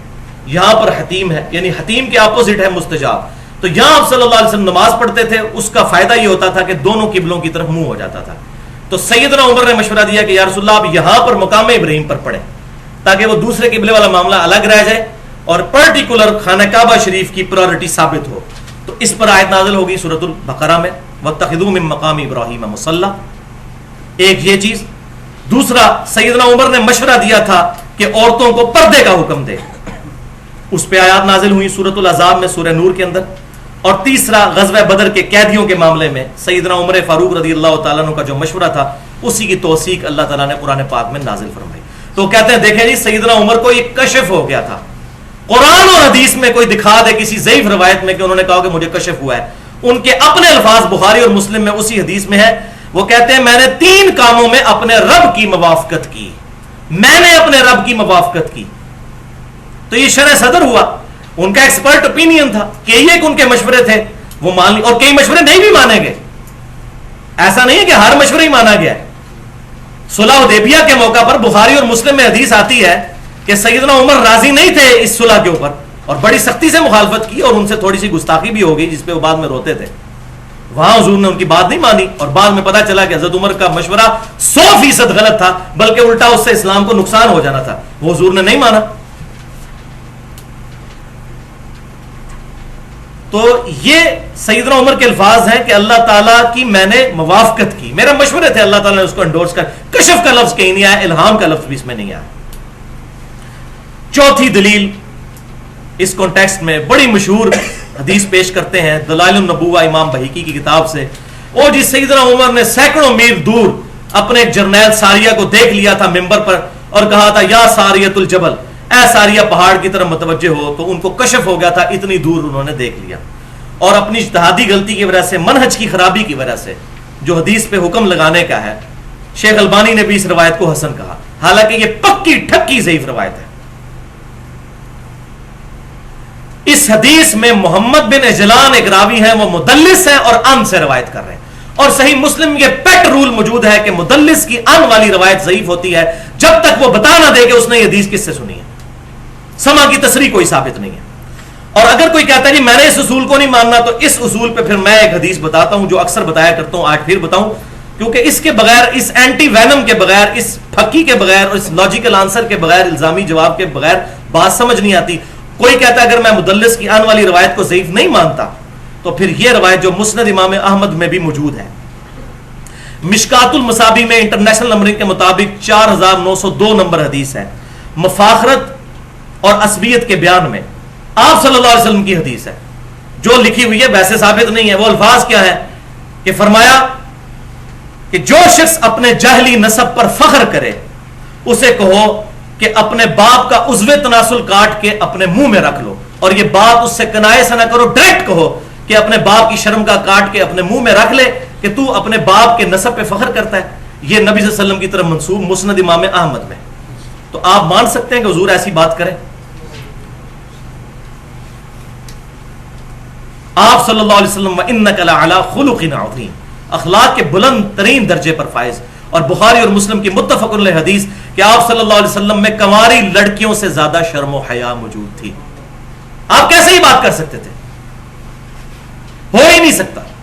اس حدیث میں حسن بصری مدلس ہیں اور ان سے روایت کر رہے ہیں، اور حسن بصری تو محمد بن اجلان سے ہزاروں گنا بڑے امام ہیں اور تابعی ہیں، 70 صحابہ کی صحبت کرنے والے ہیں، لیکن مدلس ہیں، ان سے روایت کر رہے ہیں. اصول محدثین پہ یہ روایت بھی ضعیف ہے. تو جس نے کہنا ہے کہ میں نے یا ساریۃ الجبل کو صحیح ماننا ہے، پھر اس کو بھی صحیح ماننا ہے. ہم تو دونوں کو کہتے ہیں اصول محدثین پر ضعیف ہے، ہماری اپنی مرضی سے نہیں. سیدنا عمر کے فضائل میں نے ایک لیکچر دیا ہے اسی محرم میں، تقریباً 2 گھنٹے کا، فضائل سیدنا عمر قرآن و سنت کی روشنی میں. اس میں سیدنا عمر کے بارے میں جو ضعیف روایتیں کافی ساری ہیں ان کو بھی میں نے ان کا بھی پوسٹ مارٹم کیا ہے. ان میں ایک یہ بھی تھی، وہ مسئلہ نمبر 65 کے نام سے اہل سنت پاک.com پر اپلوڈ ہے. اب ایک اور پھکی والا جواب اسی میں. ہم for the sake of argument اگر یہ بات مان لیں، وہ کہتے ہیں نہیں جی آپ ترجمہ یہ کریں کہ اگر کوئی محدث ہے تو عمر ہے، تو ہم کہتے ہیں for the sake of argument agreed. تو اس کا مطلب یہ ہے کہ حضرت عمر کے علاوہ کوئی اور محدث نہیں ہے، کیونکہ اس میں الفاظ ہیں اگر کوئی محدث اس امت میں ہے تو عمر ہے. پھر سیدنا عمر خاتم المحدثین ہوئے، خاتم المحدثین ہوئے. اگر یہ معنی بھی کر لیا جائے، ان کے بعد پھر کوئی بھی نہ ہوا. اگر یہ بھی، ورنہ تو پہلے 4 دلائل کے بعد تو گنجائش ہی نہیں ہے. لیکن یہ ان کے لیے آخری درجے میں ان کی ہدایت کے لیے یہ بھی علمی طور پر ان کو جواب دیا جا سکتا ہے اینٹی وینم کے طور پر. اب آ جائیے وہ جو اپروپریٹ ترجمہ جو میں نے کیا تھا، جس کی طرف قرآن و سنت کے دلائل جاتے ہیں، وہ حق ترجمہ ہے. وہ ہے اگر کوئی محدث ہوتا تو عمر ہوتا. یہ ترجمہ کیوں کیا؟ پہلی دلیل صحیح بخاری سے انٹرنیشنل نمبر کے مطابق 6990 نمبر حدیث ہے، کتاب التعبیر چیپٹر میں امام کائنات صلی اللہ علیہ وسلم نے فرمایا میرے بعد نبوت کی خبروں میں سے صرف مبشرات باقی ہیں. کیٹاگوریکل ڈینائی، صرف مبشرات اور کوئی چیز نہیں. صحابہ نے پوچھا یا رسول اللہ صلی اللہ علیہ وسلم یہ مبشرات کیا ہیں؟ تو فرمایا اچھے خواب. That's all. خوابوں کے علاوہ اس امت میں اب کوئی اور ذریعہ نہیں ہے غیب کی خبریں آنے کا. کیٹاگوریکل ڈینائی ہے. اگر ہوتا تو آپ فرماتے خواب بھی ہیں، کشف بھی ہے، الہام بھی ہے، یہ چیزیں قیامت تک چلیں گی. فرمایا میرے بعد نبوت کی خبروں میں سے صرف مبشرات باقی ہیں، اور وہ کھول بھی دیا خواب. وہ نیند کی حالت میں ہوتا ہے، بیداری میں نہیں ہوتا. یہ پہلی دلیل، بڑی مضبوط دلیل. اور بخاری اور مسلم میں حدیث ہے پھر کہ آپ صلی اللہ علیہ وسلم نے فرمایا کہ خواب یا اللہ کی طرف سے ہوتا ہے یا شیطان کی طرف سے. دیکھنا پھر اس کو بعد میں کتاب و سنت پر ہی ہوگا کہ یہ خواب شیطانی ہے یا رحمانی ہے. وہ میں پوائنٹ نمبر 3 میں انشاءاللہ تعالی ایڈریس کر دوں گا. دلیل نمبر 2 اس میں یہ ہے، صحیح بخاری میں حضرت عمر نے خود ہی بتا دیا ہے اپنا عقیدہ اور اپنا سٹیٹس. کتاب الشہادات چیپٹر میں انٹرنیشنل نمبرنگ کے مطابق 2641 نمبر حدیث ہے. سیدنا عمر کا اپنا قول ہے کتاب الشہادات صحیح بخاری میں. سیدنا عمر خطبہ دیتے ہوئے کہتے ہیں کہ جب تک نبی صلی اللہ علیہ وسلم ہم میں موجود تھے، اللہ تبارک و تعالی وحی کے ذریعے ہمارا مواخذہ فرما لیتا تھا. پہلی چیز کہ آپ موجود تھے، وحی آتی تھی، ہمارا مواخذہ ہو جاتا تھا اگر کوئی بات ہم چھپا لیتے تھے. نمبر 2، اب ہم ظاہر پر ہی فتویٰ لگائیں گے کیونکہ سلسلہ وحی منقطع ہو چکا ہے. یہ الفاظ ہیں کہ چونکہ وحی کا سلسلہ منقطع ہو گیا، ہم ظاہر کے اوپر فتویٰ لگائیں گے، ہمیں تو پتہ ہی نہیں دل میں کیا ہے. تیسری بات، اچھے اعمال والوں کو امن دیں گے، ان کی تصدیق کریں گے. اور چوتھی بات، برے اعمال والوں کو امن نہیں دیں گے، ان کی تصدیق بھی نہیں کریں گے، اور نہ ان کی یہ بات مانیں گے کہ ہمارے دل میں نیت یہ تھی، ہم نے ظاہری طور پر یہ کام کیا. ہم یہ ان کا آرگومنٹ قبول نہیں کریں گے کیونکہ وحی کا سلسلہ منقطع ہو چکا ہے، ہمیں نہیں پتا ان کے دلوں میں کیا ہے. تو سیدنا عمر خود ہی پیچھے ہٹ کے بیک فٹ پہ چلے گئے. سیدنا عمر نے خود اپنا سٹیٹس کلیئر کر دیا کہ مجھے یہ باتیں نہیں پتا، سلسلہ وحی منقطع ہو چکا ہے. یہ خواہ خواہ ان کی طرف غلط باتیں منسوب کر کے مسلمانوں کے عقیدوں کو بگاڑ رہے ہیں. وَلِعَوْذُ بِاللَّهِ تَعَالَى. اب اس کشف کے عقیدے نے کیا گل کھلائے وہ بھی ذرا سن لیجئے. اور یہ میں یقین کریں کوئی کامیڈی شو نہیں ہے، لیکن آپ کو ہنسی آئے گی یہ باتیں سن کے جو میں بیان کرنے جا رہا ہوں کہ جو یہ کشف کے عقیدے نے گل کھلائے. اس کی 3 مثالیں بیان کرتا ہوں. پہلی مثال، بریلوی اور دیوبندی مکتبہ فکر کے جو مشترکہ بزرگ ہیں قاضی ثناء اللہ پانی پتی، جنہوں نے تفسیر مظہری لکھی، بڑا ان کو مانتے ہیں جی، مجدد تھے جی، یہ بہت بڑے مجدد. اس میں انہوں نے شیخ احمد سرہندی صاحب، جن کو صوفیہ مجدد الف ثانی کہتے ہیں، ان کے ریفرنس سے یہ بات نقل کی، ان کے فضائل بیان کرتے ہوئے. اور یہ مکتوبات جو چھپے ہوئے ہیں مجدد الف ثانی صاحب کے، مکتوبات مجددیہ جو بریلوی اور دیوبندی دونوں چھاپتے ہیں، کیونکہ دونوں نقشبند سلسلے کو ماننے والے ہیں، اس میں بھی موجود ہے. اور تفسیر مظہری کے مقدمے میں انہوں نے لکھا کہ ہمارے بزرگوں نے کشف کے ذریعے یہ چیز دیکھی ہے کہ عیسیٰ علیہ السلام جب دنیا میں اتریں گے تو وہ بھی فقہ حنفی پر عمل کریں گے. استغفر اللہ واتوب الیہ. اندازہ کریں، یعنی ایک پیغمبر کو ایک غیر پیغمبر کا مقلد، یعنی کہ جب انسان کے دماغ خراب ہو جائے نا تو کس درجے تک انسان اتر جاتا ہے. وہ کہتے ہیں عیسیٰ علیہ السلام بھی، یہ نہیں کہا کہ نبی صلی اللہ علیہ وسلم کی پیروی کریں گے، جبکہ حدیث میں آتا ہے بخاری اور مسلم اور باقی کتابوں میں کہ وہ تمہارے نبی کی سنت کو زندہ کریں گے. لیکن انہوں نے اللہ معافی دے کہ پیغمبر کے برابر یا اس سے اوپر ہی درجہ دے دیا ہوا ہے کہ عیسیٰ علیہ السلام بھی فقہ حنفی پر عمل کریں گے. ہم نے کشف کے ذریعے دیکھ لیا ہے. تو دیکھا ہوگا، شیطان نے دکھایا ہوگا، کیونکہ یہ اللہ کی طرف سے اگر چیز ہوتی، کشف تو نہیں، خواب میں آنی تھی، اور وہ اس طرح کی بات نہیں ہو سکتی. وہ آگے آ بھی رہا ہے انشاءاللہ معاملہ. وَلِعَوْذُ بِاللَّهِ تَعَالَى. تو عیسیٰ علیہ السلام کے بارے میں جو حیات مسیح اور نزول مسیح کا عقیدہ ہے، الحمدللہ میں نے کتاب و سنت سے ثابت کیا ہے. مسئلہ نمبر 12 کے نام سے اہل سنت پاک .com پر 1 گھنٹے کی گفتگو ہے. دوسری مثال فضائل اعمال میں لکھی ہے انہوں نے. شیخ زکریا سہارنپوری صاحب نے اس فضائل اعمال کے اندر جو چیپٹر ہے فضائل ذکر، جو ہمارے یہ تبلیغی جماعت کے بھائی درس دیتے ہیں، اس کا پیج ہے 560. کتب خانہ فیضی لاہور رائے ونڈ سے جو شائع ہوتی ہے، میں اس کا پیج نمبر بتا رہا ہوں. اس میں وہ لکھتے ہیں کہ امام ابو حنیفہ رحمۃ اللہ علیہ کو کشف ہو جایا کرتا تھا، جب کسی کو وضو کرتے دیکھتے تھے تو اس کے گناہ دھلتے ہوئے نظر آ جاتے تھے، اور یہاں تک وہ دیکھ لیتے تھے کہ اس نے چھوٹا گناہ کیا ہے یا بڑا کیا ہے، مکروہ کیا ہے یا یہ کیا ہے یا وہ کیا ہے. یہ بھی ان کو نظر آیا، پتہ نہیں وہ کتنے کلرز کا ان کو پانی نظر آتا تھا وضو کا دھلتا ہوا. وَلِعَوْذُ بِاللَّهِ تعالیٰ. امام حنیفہ رحمۃ اللہ علیہ کا کوئی قصور نہیں. عیسیٰ علیہ السلام کے بارے میں اگر ڈیوینٹی کلیم کی کرسچنز نے تو کرسچنز برے ہیں. عیسیٰ علیہ السلام وجیہاً فی الدنیا والآخرہ، ان کی ہم تنقیص نہیں کرتے. امام حنیفہ نے کہیں نہیں فرمایا کہ مجھے یہ معاملات ہوتے تھے. وہ آج زندہ ہوتے تو ان کے سروں پر لتر مارتے، جوتے مارتے ان کے سروں پر کہ میرے بارے میں یہ باتیں مشہور کی ہیں. جبکہ بھائیوں کتاب و سنت میں کتنے دلائل موجود ہیں کہ اللہ تعالیٰ ستار العیوب ہے، عیبوں پر پردہ ڈالنے والا ہے، اور اسی کو پسند فرماتا ہے. قیامت والے دن بھی کئی لوگوں کے عیبوں پر اللہ تعالیٰ پردہ ڈال دے گا، اور مسلمانوں کو اس کی ترغیب دلائے گی کہ دوسرے مسلمان کے گناہوں پر پردہ ڈالو، تو اللہ تعالیٰ خود یہ ترغیب دلا کے امت کو کہے گا کہ گناہ دیکھ لو دھلتے ہوئے. بولے اعوذ باللہ. تیسری مثال فضائل اعمال میں ہی کتب خانہ فیضی رائے ونڈ لاہور سے چھپی ہوئی، اس کا پیج نمبر ہے 484، نماز والے فضائل کے چیپٹر میں شیخ قرطبی کے حوالے سے وہ کہتے ہیں کہ شیخ قرطبی کے پاس ایک نوجوان آیا، نبی صلی اللہ علیہ وسلم کی وفات کے 650 سال بعد کی یہ بات نقل کر رہے ہیں.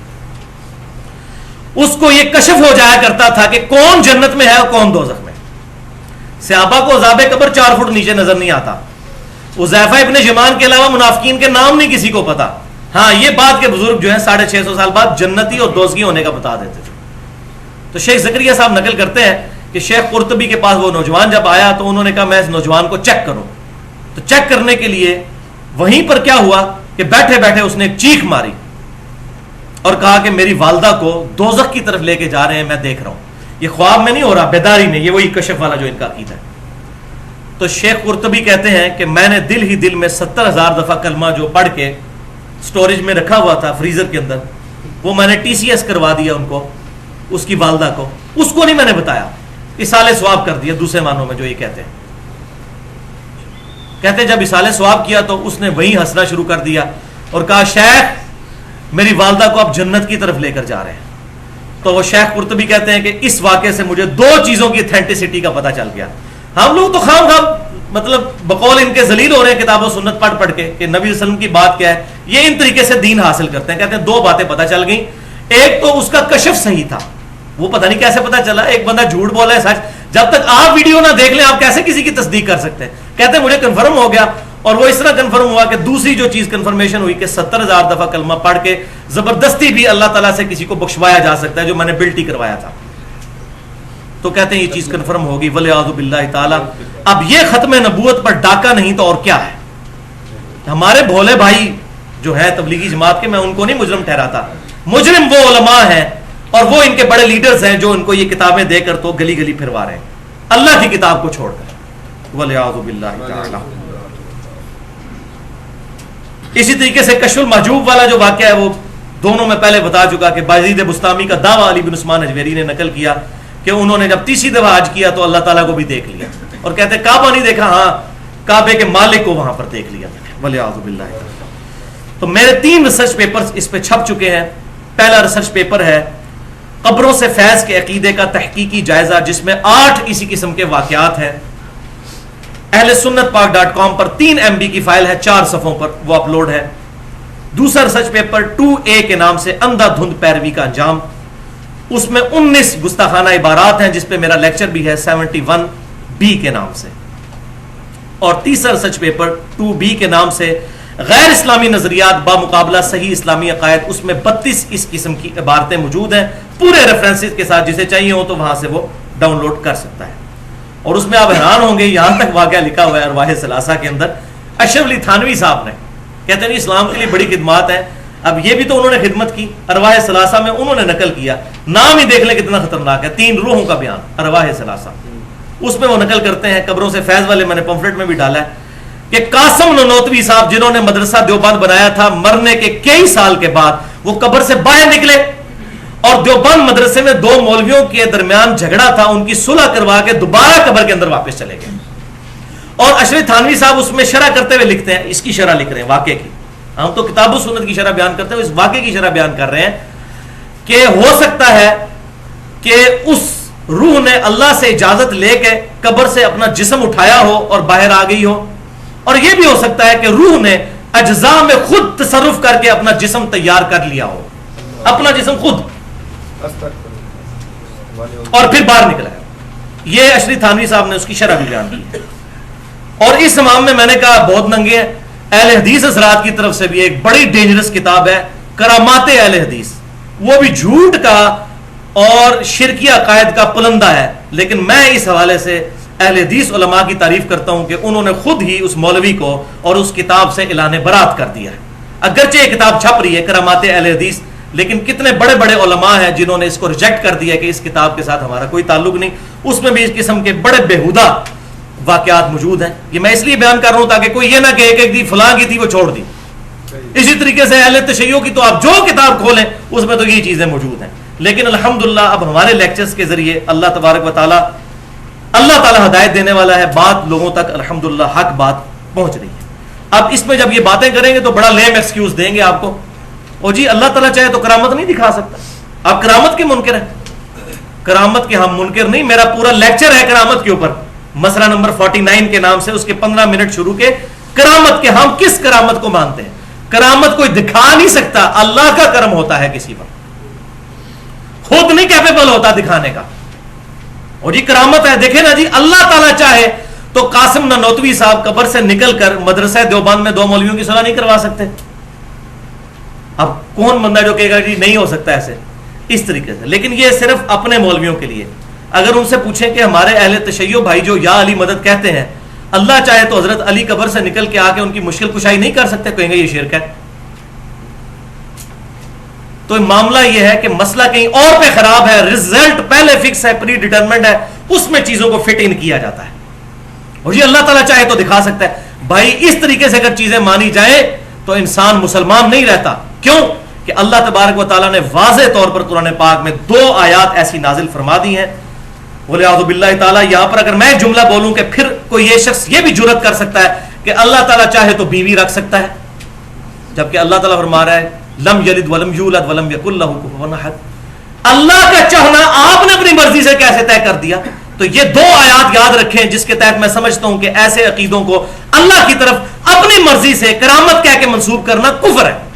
پہلی آیت سورۃ النساء اور سورۃ المائدہ دونوں میں موجود ہے, یا اہل الکتاب لا تغلوا فی دینکم ولا تقولوا علی اللہ الا الحق. اہل کتاب, اللہ تعالیٰ کے اپنے دین کے معاملے میں غلو نہ کرو, اور اپنے رب کے بارے میں, اللہ کے بارے میں کوئی ایسی بات نہ کرو جو حق پر مبنی نہیں ہے, صرف حق بات کرو. اور دوسری آیت جو 24ویں پارے کی شروع میں آیت ہے, فمن اظلم ممن کذب علی اللہ, اور یہ مضمون کئی دفعہ آیا, سورہ زمر کی آیت نمبر 32 ہے. اس سے بڑھ کر ظالم اور گناہگار شخص اور کوئی نہیں ہو سکتا جو اللہ پر اپنی مرضی سے جھوٹ تھوپ دے. سورۃ الانبیاء کی 95 نمبر آیت میں ہے, جو مر گیا قیامت تک دنیا میں واپس نہیں آئے گا. قرآن کا انکار ہوگا. لا تبدیل لکلمات اللہ, اللہ تعالیٰ کے کلمات نہیں بدلتے. اگر کوئی کہے کہ اللہ تبارک و تعالیٰ چاہے تو اپنے کلمات کو بدل دے, تو بھائیو جو اپنے کلمات کو بدلے گا وہ اللہ نہیں ہے, اور جو اللہ ہے وہ جھوٹ نہیں بولتا, وہ اپنے کلمات کو نہیں بدلتا, وہ فکس ہے. اور انہی چیزوں کو بنیاد بنایا ماضی قریب میں ہی, آج سے 100 سال پہلے انڈیا پاکستان کے اندر ایک بہت بڑی پرسنالٹی غلام احمد قادیانی دجال نے, جس نے انہی چیزوں کو بنیاد بنا کر امتی نبی ہونے کا دعویٰ کیا. اس کی آپ کتابیں پڑھ کے دیکھیں, روحانی خزائن, کشتی نوح اور حقیقت الوحی, یہ بھی ایک کتاب ہے. اس میں اس نے کہا کہ یہ جتنے دعوے میں کر رہا ہوں یہ پچھلے سارے صوفیاء کرتے آئے ہیں, اگر میں نے کر لیا تو میں نے کون سا جرم کیا ہے؟ اور دیو جواب انہوں, آؤ میدان جواب دیو. تو میں اس میں ایک جملہ بولا کرتا ہوں کہ غلام احمد قادیانی نے شراب کو شراب پی کر کہا کہ میں نے شراب پی, اور ان لوگوں نے وہی غلط اور گندی چیزیں اپنے عقائد پروپیگیٹ کیے, لیکن کہا یہ شراب نہیں انگوروں کا جوس ہے شراب ہی تھی, لیکن فتوے سے بچ گئے. کسی نے کلمہ پڑھوایا لا الہ الا اللہ چشتی رسول اللہ, لا الہ الا اللہ اشرف علی تھانوی رسول اللہ, یہ کلمے پڑھائے اور کہا یہ معرفت کی باتیں ہیں, ہم پیغمبر ہونے کا دعویٰ نہیں کرتے. بولے اعوذ باللہ تعالی. اور اسی پر میرا وہ لیکچر ہے, مسئلہ نمبر 71B, انڈیا پاکستان کے بزرگوں کی 19 گستاخانہ عبارات کا تحقیقی جائزہ. اب آ جائیے جناب آخری پوائنٹ کی طرف, اور وہ ہے خوابوں سے متعلق. ایک دفعہ دروشی پڑھ لیجئے. اللہم صلی علی محمد وعلی آل محمد کما صلیت علی ابراہیم وعلی آل ابراہیم انک حمید مجید. اللہم بارک علی محمد وعلی آل محمد کما بارکت علی ابراہیم وعلی آل ابراہیم انک حمید مجید. پوائنٹ نمبر 3 ہے تیسری اصطلاح سے ریلیٹڈ, اور وہ ہے رؤیا. عربی میں کہتے ہیں خواب کو رؤیا, اور اس میں بھی پرٹیکولر دیدار مصطفیٰ صلی اللہ علیہ وسلم کے بارے میں ایڈریس کروں گا. جو ایکسٹریم رویے پائے جاتے ہیں ہر طرف سے, درمیان کی راہ اس معاملے میں کیا ہے وہ میں انشاءاللہ بیان کروں گا. تو الہام کے بارے میں تو عقیدہ تھا کہ اللہ تبارک و تعالیٰ دل پر القاء کر دیتا ہے، کسی کو شرح صدر کر دیتا ہے. کشف کے بارے میں تھا کہ وہ نیند اور بیداری کے درمیان کی کوئی کیفیت ہوتی ہے. اور یہ پرٹیکولر اس پر تو سب متفق ہیں، اور الحمدللہ ہم نے احادیث بھی سن لی شروع میں دوسرے پوائنٹ میں کہ خواب ایک ذریعہ ہے اب قیامت تک غیبی خبروں کا، بخاری اور مسلم کی متفق علیہ حدیث کے تحت. یہ نیند کی حالت میں ہوتی ہے اور خواب کے ایکسپیرینس سے ہر انسان گزرتا ہے. خواب اللہ تعالیٰ نے ایک ایسی چیز رکھی ہے جس کی وجہ سے اللہ تعالیٰ انسان کو یہ میسج دینا چاہتا ہے کہ جس طریقے سے انسان جب خواب دیکھتا ہے اور اٹھ جاتا ہے تو کہتا ہے کہ یہ جو زندگی میں نے گزاری خواب کی حالت میں، یہ تو خواب تھا، اصل زندگی تو یہ ہے. بالکل اس طریقے سے ایک آخرت کی اصل زندگی آنے والی ہے جس کو اس زندگی کے ساتھ وہی نسبت ہے جو اس زندگی کو خواب کے ساتھ، کہ جب وہ قیامت کا دن آئے گا تو انسان کہے گا ہائے اصل زندگی تو یہ تھی.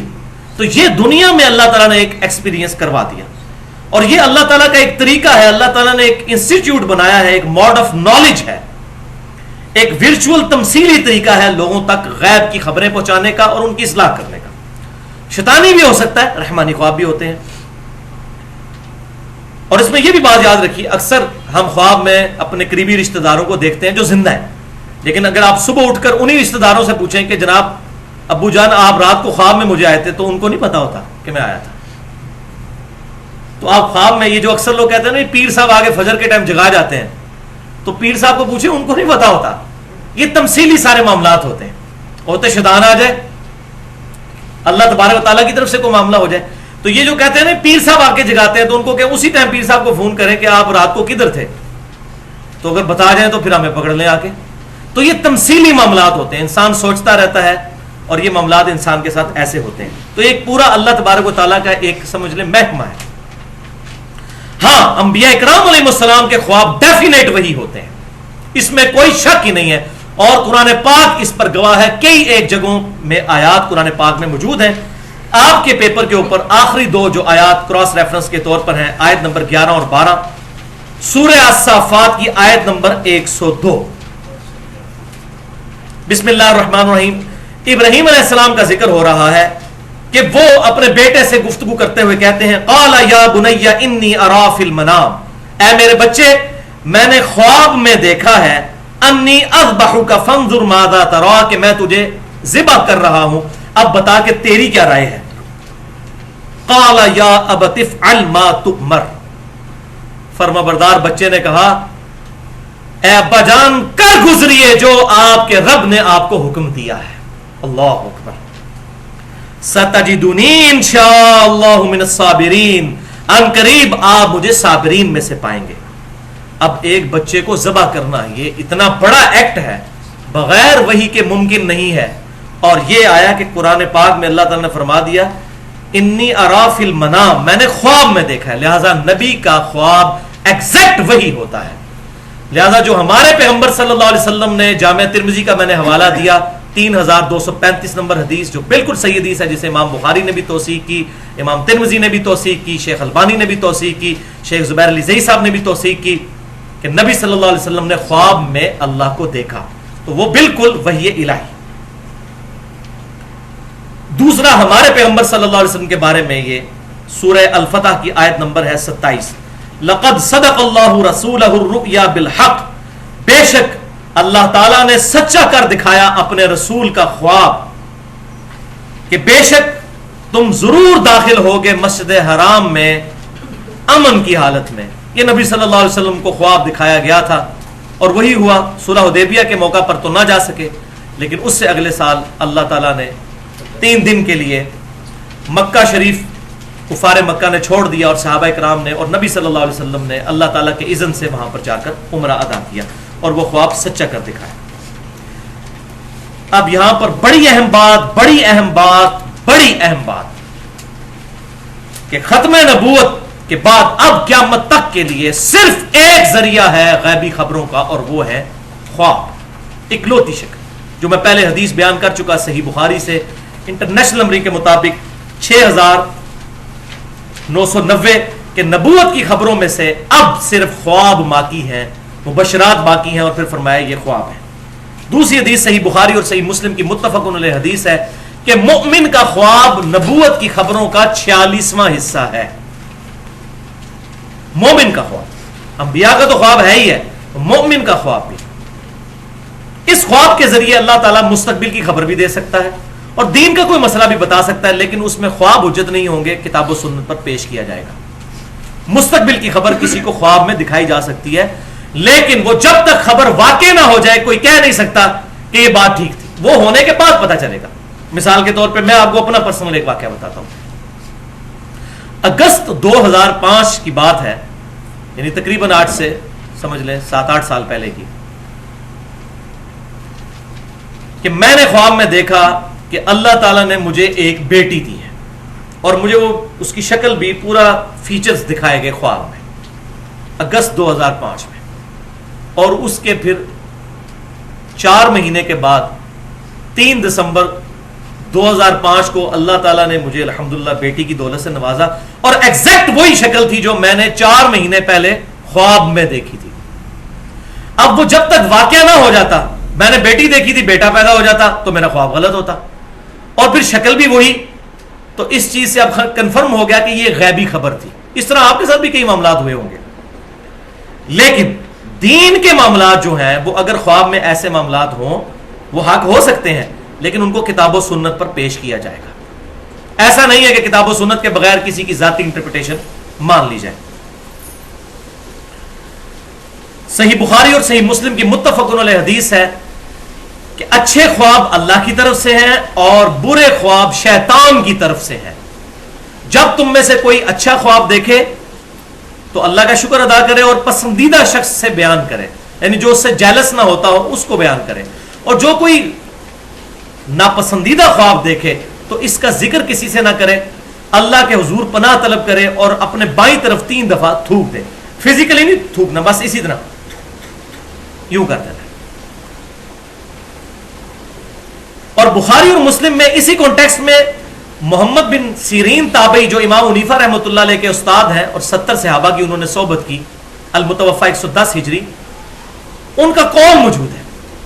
وہ فرماتے ہیں کہ خواب 3 قسم کے ہیں، ایک اللہ کی طرف سے، دوسرا شیطان کی طرف سے، اور تیسرا نفسانی جو خیالات ہیں. نبی صلی اللہ علیہ وسلم نے فرمایا 2 قسم، اور وہ جو نفسانی خیالات ہیں وہ بیسیکلی شیطانی خواب ہی ہوتے ہیں، کیونکہ یہ نفس میں بھی شیطان ہی پھونکے مارتا ہے. تو یہ انٹرپریٹیشن بڑی زبردست ہے ابن سیرین کی، مجھے بڑی پسند آئی، کیونکہ اکثر اوقات جو انسان دن میں سوچتا رہتا ہے اور اس کے متعلق خواب بھی بعض اوقات انسان کو آ جاتا ہے. امام بخاری رحمۃ اللہ علیہ نے ایک پورا باب باندھا ہے، پورا چیپٹر ہے کتاب التعبیر کے نام سے، جس میں 60 احادیث ہیں خوابوں اور اس کی تعبیر سے متعلق. اور امام مسلم کی کتاب میں بھی کتاب الرؤیا ایک چیپٹر ہے جس میں 42 احادیث ہیں. اور بخاری اور مسلم کی تقریباً ساری احادیث ہی متفق علیہ ہیں سوائے اکا دکا کے، خوابوں کے پوائنٹ آف ویو سے الحمدللہ. اور انہی چیپٹرز میں حضور صلی اللہ علیہ وسلم کے کئی خواب موجود ہیں، اور آپ صلی اللہ علیہ وسلم جو صحابہ کو خوابوں کی تعبیر فرمایا کرتے تھے. صحیح بخاری میں حدیث ہے فجر کی نماز کے بعد آپ صلی اللہ علیہ وسلم پوچھا کرتے تھے، کسی نے خواب دیکھا، پھر اس خواب کی تعبیر بھی بیان فرمایا کرتے تھے. وہ ساری چیزیں موجود ہیں لیکن ابھی ٹائم نہیں کہ میں ان کو بیان کروں.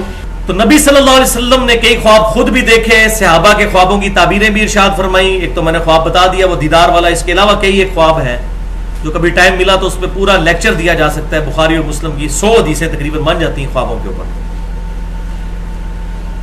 یہاں پر میں ایک بات بتا دوں کہ محمد بن سیرین تابعی رحمۃ اللہ علیہ المتوفی 110 ہجری، ان کے بارے میں ایک کتاب مشہور ہے جو بازار میں ملتی ہے، کتاب التعبیر کے نام سے، تعبیر الرؤیا کے نام سے.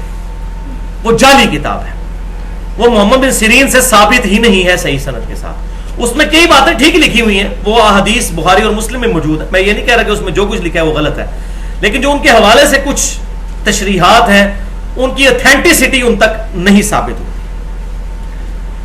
اب آ جائیے بھائیوں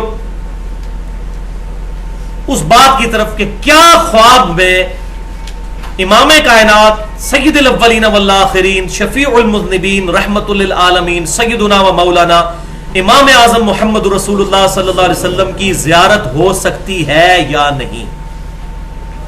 اس میں 2 حدیثیں ہیں جن کو میں ڈسکس کروں گا اور پھر ہمارا یہ لیکچر مکمل ہو جائے گا.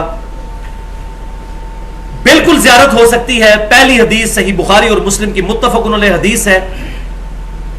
صحیح بخاری میں انٹرنیشنل نمبرنگ کے مطابق 6996 اور 110 اور صحیح مسلم میں 5919 کہ آپ صلی اللہ علیہ وسلم نے فرمایا جس شخص نے مجھے خواب میں دیکھا تو بے شک اس نے مجھی کو دیکھا. شیطان میری شکل کی مثال اختیار نہیں کر سکتا. میری شکل میں جس نے مجھے دیکھا اس نے مجھی کو دیکھا. میری شکل کو شیطان اختیار نہیں کر سکتا. یعنی اللہ تعالیٰ جب بھی دکھائے گا نبی صلی اللہ علیہ وسلم کو تو نبی صلی اللہ علیہ وسلم کو ہی دکھایا جا رہا ہوگا. یہ نہیں ہوگا کہ شیطان آپ صلی اللہ علیہ وسلم کی ایگزیکٹ شکل اڈاپٹ کر کے خواب میں آ جائے. یہ بہت بڑا پروٹوکول آپ صلی اللہ علیہ وسلم کو دیا گیا. اب اس پہ پنڈولم کی دو ایکسٹریمز ہیں. ایک ایکسٹریم پہ وہ لوگ ہیں جو ان خوابوں کی بنیاد کے اوپر آئے دن خواب بیان کرتے ہیں. ہمارے فلاں بزرگ نے دیکھ لیا خواب اور یہ ہو گیا وہ ہو گیا. ان کو قرآن و سنت سے بات بتائیں وہ کہتے ہیں نہیں ہم نے خواب دیکھ لیا. وہ قرآن کو بھی نہیں مانتے پھر سنت کو بھی انکار کر دیتے ہیں ان خوابوں کی بنیاد پہ. یہ ایک ایکسٹریم پہ لوگ ہیں. دوسری ایکسٹریم پہ وہ لوگ ہیں جو لوگ کیٹاگوریکل ڈینائی کر دیتے ہیں نہیں جی صحابہ کے علاوہ تو نبی صلی اللہ علیہ وسلم کو خواب میں کوئی دیکھ ہی نہیں سکتا کیونکہ حضور کی شکل کا صرف صحابہ کو پتا تھا. تو بھائیو اگر یہ بات ہوتی تو حضور خود بتا کے جاتے ہیں یہ صرف صحابہ کے لیے حدیث ہے قیامت تک کسی اور کے لیے نہیں ہے. تو یہ بھی انٹرپریٹیشن بالکل غلط ہے. حق بات پینڈولم کی دو ایکسٹریمز کے درمیان ہے کہ نبی صلی اللہ علیہ وسلم کو دیکھا جا سکتا ہے قیامت تک کوئی امتی بھی دیکھ سکتا ہے لیکن لیکن لیکن اس شکل مبارک میں جو احادیث کے ذریعے ہم تک ٹرانسفر ہوئی ہیں اگر وہ شکل مبارک ہوگی تو آپ صلی اللہ علیہ وسلم کو دیکھا جا سکتا ہے. اور اس کی کئی ایک مثالیں موجود ہیں احادیث کی کتابوں میں. یہ تاریخ کی یا بزرگوں کی لکھی ہوئی کتابیں نہیں ہیں. 5 مثالیں میں بیان کر دیتا ہوں تاکہ ہمارا ایمان تازہ ہو جائے اس حوالے سے. صحیح مثال نمبر 1 مسند امام احمد میں انٹرنیشنل نمبرنگ کے مطابق 2165 نمبر حدیث ہے کہ آپ صلی اللہ علیہ وسلم کی وفات کے 50 سال کے بعد 61 ہجری میں سیدنا عبداللہ ابن عباس رضی اللہ تعالیٰ عنہ صحابی نے حضور کو خواب میں دیکھا. اور یہ حدیث مشکات میں 6181 نمبر ہے. شیخ البانی بھی اسے صحیح کہتے ہیں. شیخ زبیر علی زئی صاحب نے بھی اس پر صحت کا حکم لگایا. پوری امت اس کو نقل کرتی ہے یہ الحمدللہ. ابن عباس کہتے ہیں کہ ایک دن دوپہر کے وقت میں نے نبی صلی اللہ علیہ وسلم کو خواب میں دیکھا. آپ صلی اللہ علیہ وسلم پریشان بال بکھرے ہوئے پرانگدہ حالت اور ہاتھوں میں ایک خون کی شیشی اٹھائی ہوئی ہے جس کے اندر خون ہے. میں نے پوچھا اے اللہ کے نبی میرے ماں باپ آپ پر قربان یہ آپ کی کیا حالت ہے. آپ صلی اللہ علیہ وسلم کو کس نے غمناک کر دیا؟ تو آپ صلی اللہ علیہ وسلم نے فرمایا کہ یہ میرے حسین اور ان کے ساتھیوں کا خون ہے. آج صبح سے کربلا میں اس خون کو سمیٹ رہا ہوں. میرے حسین اور اس کے ساتھیوں کو وہاں پر شہید کر دیا گیا. ابن عباس کہتے ہیں کہ میں گھبرا کے اٹھا. میں نے وہ دن اور تاریخ نوٹ کیا. وہ 10 محرم 61 ہجری تھا. اور بعد میں خبر آئی ظاہر ہے اس وقت کوئی انٹرنیٹ نہیں تھا کوئی موبائل فون سروس نہیں تھی. کتنے عرصے کے بعد خبر آئی کہ اسی دن سیدنا حسین اور ان کے ساتھیوں کو ظلماً شہید کیا گیا فرات کے کنارے. وَلِعَاذُ بِاللَّهِ تَعَالَى. اس کی ڈیٹیل پوری سننی ہو تو مسئلہ نمبر 61 کے نام سے حسینیت اور یزیدیت کا تحقیقی جائزہ اہل سنت پاک.com پر میری پوری گفتگو موجود ہے جو ایکسپلوسیو گفتگو ہے الحمدللہ 2.25 گھنٹے کی. تو یہاں پر یہ الفاظ ہے کہ میں صبح سے ان کا خون جمع کر رہا ہوں. تو میں وہی بات کروں گا. یہ بات تمثیلاً ہے. اپنے ماں باپ کو آپ خواب میں دیکھیں ان سے پوچھیں ان کو نہیں پتا ہوگا. کہیں بھی یہ اللہ تبارک و تعالیٰ کا ایک پورا انسٹیٹیوٹ ہے. یہ مثال کے طور پر تمثیلاً بات دکھائی جاتی ہے. صحیح بخاری میں موجود ہے آپ صلی اللہ علیہ وسلم نے خواب دیکھا کہ آپ کے سامنے بھینس ذبح ہو رہی ہے. تو آپ صلی اللہ علیہ وسلم نے فرمایا اس کی تعبیر میں نے کہی ہے یہ کی ہے کہ غزوہ احد میں مسلمانوں کو تکلیف پہنچے گی. اور وہی ہوا 70 صحابہ شہید ہوئے. اب بھینس تو ہندوؤں کے نزدیک معتبر ہے. تو نبی صلی اللہ علیہ وسلم کو ایک مثال کے طور پر ایک خون دکھایا گیا بھینس کے ذبح ہونے کا. اتنا خون مراد اس سے یہ تھی کہ صحابہ کرام کثرت کے ساتھ ذبح ہوں. اللہ ان سے راضی ہو اور ہمیں بھی قیامت والے دن ان کا ساتھ نصیب فرمائے جنہوں نے اسلام کے لیے قربانیاں دی الحمدللہ. صحیح خواب نمبر 2 کی مثال صحیح مسلم میں انٹرنیشنل نمبرنگ کے مطابق 79 نمبر روایت ہے.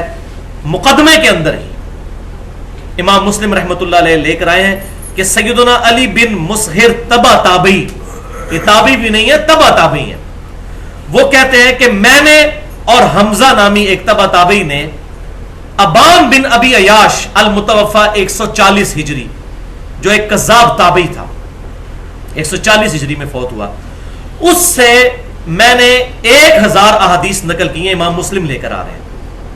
وہ کہتے ہیں بعد میں اپنے کلاس فیلو جب حمزہ کو ملا تو میں نے اس سے ذکر کیا کہ ہم نے اس سے جو احادیث نقل کی، تو حمزہ نے بتایا کہ بھائی میرے، مجھے نبی صلی اللہ علیہ وسلم کی خواب میں زیارت ہوئی اور میں نے ابان بن ابی عیاش سے سنی ہوئی 1000 حدیثیں حضور کے سامنے زبانی پڑھی خواب میں، حضور نے صرف 5 یا 6 حدیثوں کی تصدیق کی، باقی سب کے بارے میں فرمایا یہ میری حدیثیں نہیں ہیں۔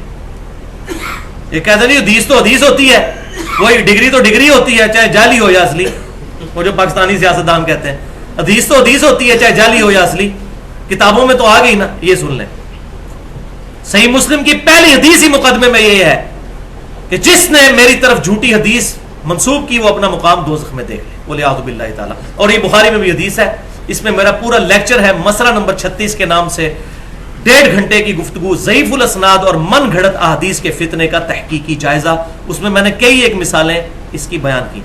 یہ ابان بن ابی عیاش وہی راوی ہے، یہ وہی خبیث ہے جس کو اہل سنت اور اہل تشیع دونوں کذاب کہتے ہیں، اور پھر وہی ہمارے اہل تشیع میں سے رافضی جو ہیں وہ اسی کی روایت پیش کرتے ہیں جی سیدنا عمر نے حضرت فاطمہ کے گھر کو آگ لگا دی تھی، وَلِعَاذُ بِاللَّهِ تعالیٰ۔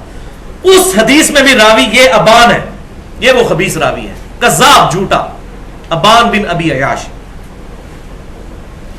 تیسری مثال خواب کی، سنن نبی داؤد میں انٹرنیشنل نمبر کے مطابق 5077 نمبر، سنن ابن ماجہ میں 3867 اور سنن نسائی الکبریٰ کے اندر بھی موجود ہے 9855۔ حماد تابعی کہتے ہیں کہ میں نے ابو عیاش رضی اللہ تعالیٰ عنہ سے ایک حدیث سنی، اور یہ ریفرنس الحمدللہ ہمارے اذکار والے کارڈ پہ بھی موجود ہے، صبح شام کے جو اذکار والا کارڈ ہے اہل سنت پاک.com پہ وہ رکھا ہوا ہے۔ کہتے ہیں میں نے حدیث سنی ابو عیاش رضی اللہ تعالیٰ عنہ سے، حماد تابعی کہتے ہیں کہ آپ صلی اللہ علیہ وسلم نے فرمایا جس شخص نے صبح کے وقت ایک دفعہ پڑھ لیا لا الہ الا اللہ وحدہ لا شریک لہ لہ الملک ولہ الحمد وہو علی کل شیء قدیر، تو شام تک اللہ تعالیٰ اس کی شیطان سے حفاظت فرمائے گا، نمبر 1۔ نمبر 2، اس کو ایک غلام آزاد کرنے کا، اور وہ بھی اسماعیل علیہ السلام کی اولاد سے، ثواب عطا فرمائے گا۔ نمبر 3، اس کے 10 درجات بلند کر دے گا۔ نمبر 4، اس کے 10 گناہوں کو معاف کر دے گا، اور نمبر 5، اسے 10 نیکیاں عطا فرمائے گا۔ اب یہ 5 فضیلتیں ایک دفعہ یہ پڑھنے کی، اور جو شام کے وقت کرے گا تو صبح تک اللہ تعالیٰ اس کو محفوظ قلعے میں رکھے گا، اور یہی ساری فضیلتیں ہوں گی۔ اب اتنی بڑی فضیلت، حماد تابعی کہتے ہیں کہ نبی صلی اللہ علیہ وسلم کی مجھے زیارت ہوئی تو میں نے کہا یا رسول اللہ یہ آپ کی حدیث ہے، مجھے کنفرم کر دیجئے۔ دیکھیں ان لوگوں کو ہمیشہ نیکیوں کی فکر ہوتی تھی کہ اتنی بڑی فضیلت ہے، یہ حدیث صحیح ہے یا ضعیف ہے؟ تو آپ صلی اللہ علیہ وسلم نے فرمایا ابو عیاش نے سچ کہا، یہ میری ہی حدیث ہے الحمدللہ، اور اصول محدثین پر بھی حدیث صحیح ہے الحمدللہ۔ امام داؤد، امام نے ماجہ، امام نسائی تینوں نے نقل کیا۔ چوتھی مثال صحیح خواب کی، مسند امام احمد میں 3410 نمبر حدیث، اور شمائل ترمذی جو امام ترمذی کی ہے انٹرنیشنل نمبر کے مطابق 412 نمبر، جو میں نے داڑھی والے لیکچر میں بھی بیان کی کہ یزید الفارسی تابعی جو تھے، یہ وہ یزید ابن معاویہ نہیں ہے، یہ ایک تابعی ہیں جو مصحف لکھا کرتے تھے، قرآن کے کاتب تھے، ابن عباس کے شاگرد ہیں، اور ابن عباس سے انہوں نے کئی احادیث نقل کی ہیں۔ وہ کہتے ہیں کہ ایک رات میں نے خواب میں نبی صلی اللہ علیہ وسلم کی زیارت کی، اور آ کے اپنا خواب پھر ابن عباس سے بیان کیا۔ شمائل ترمذی کا جو آخری چیپٹر ہے خواب میں حضور کو دیکھنے کا بیان، اس میں یہ 412 نمبر حدیث ہے، 417 ٹوٹل حدیث ہیں، 412 نمبر یہ ہے، اور مسند امام احمد میں بھی موجود ہے۔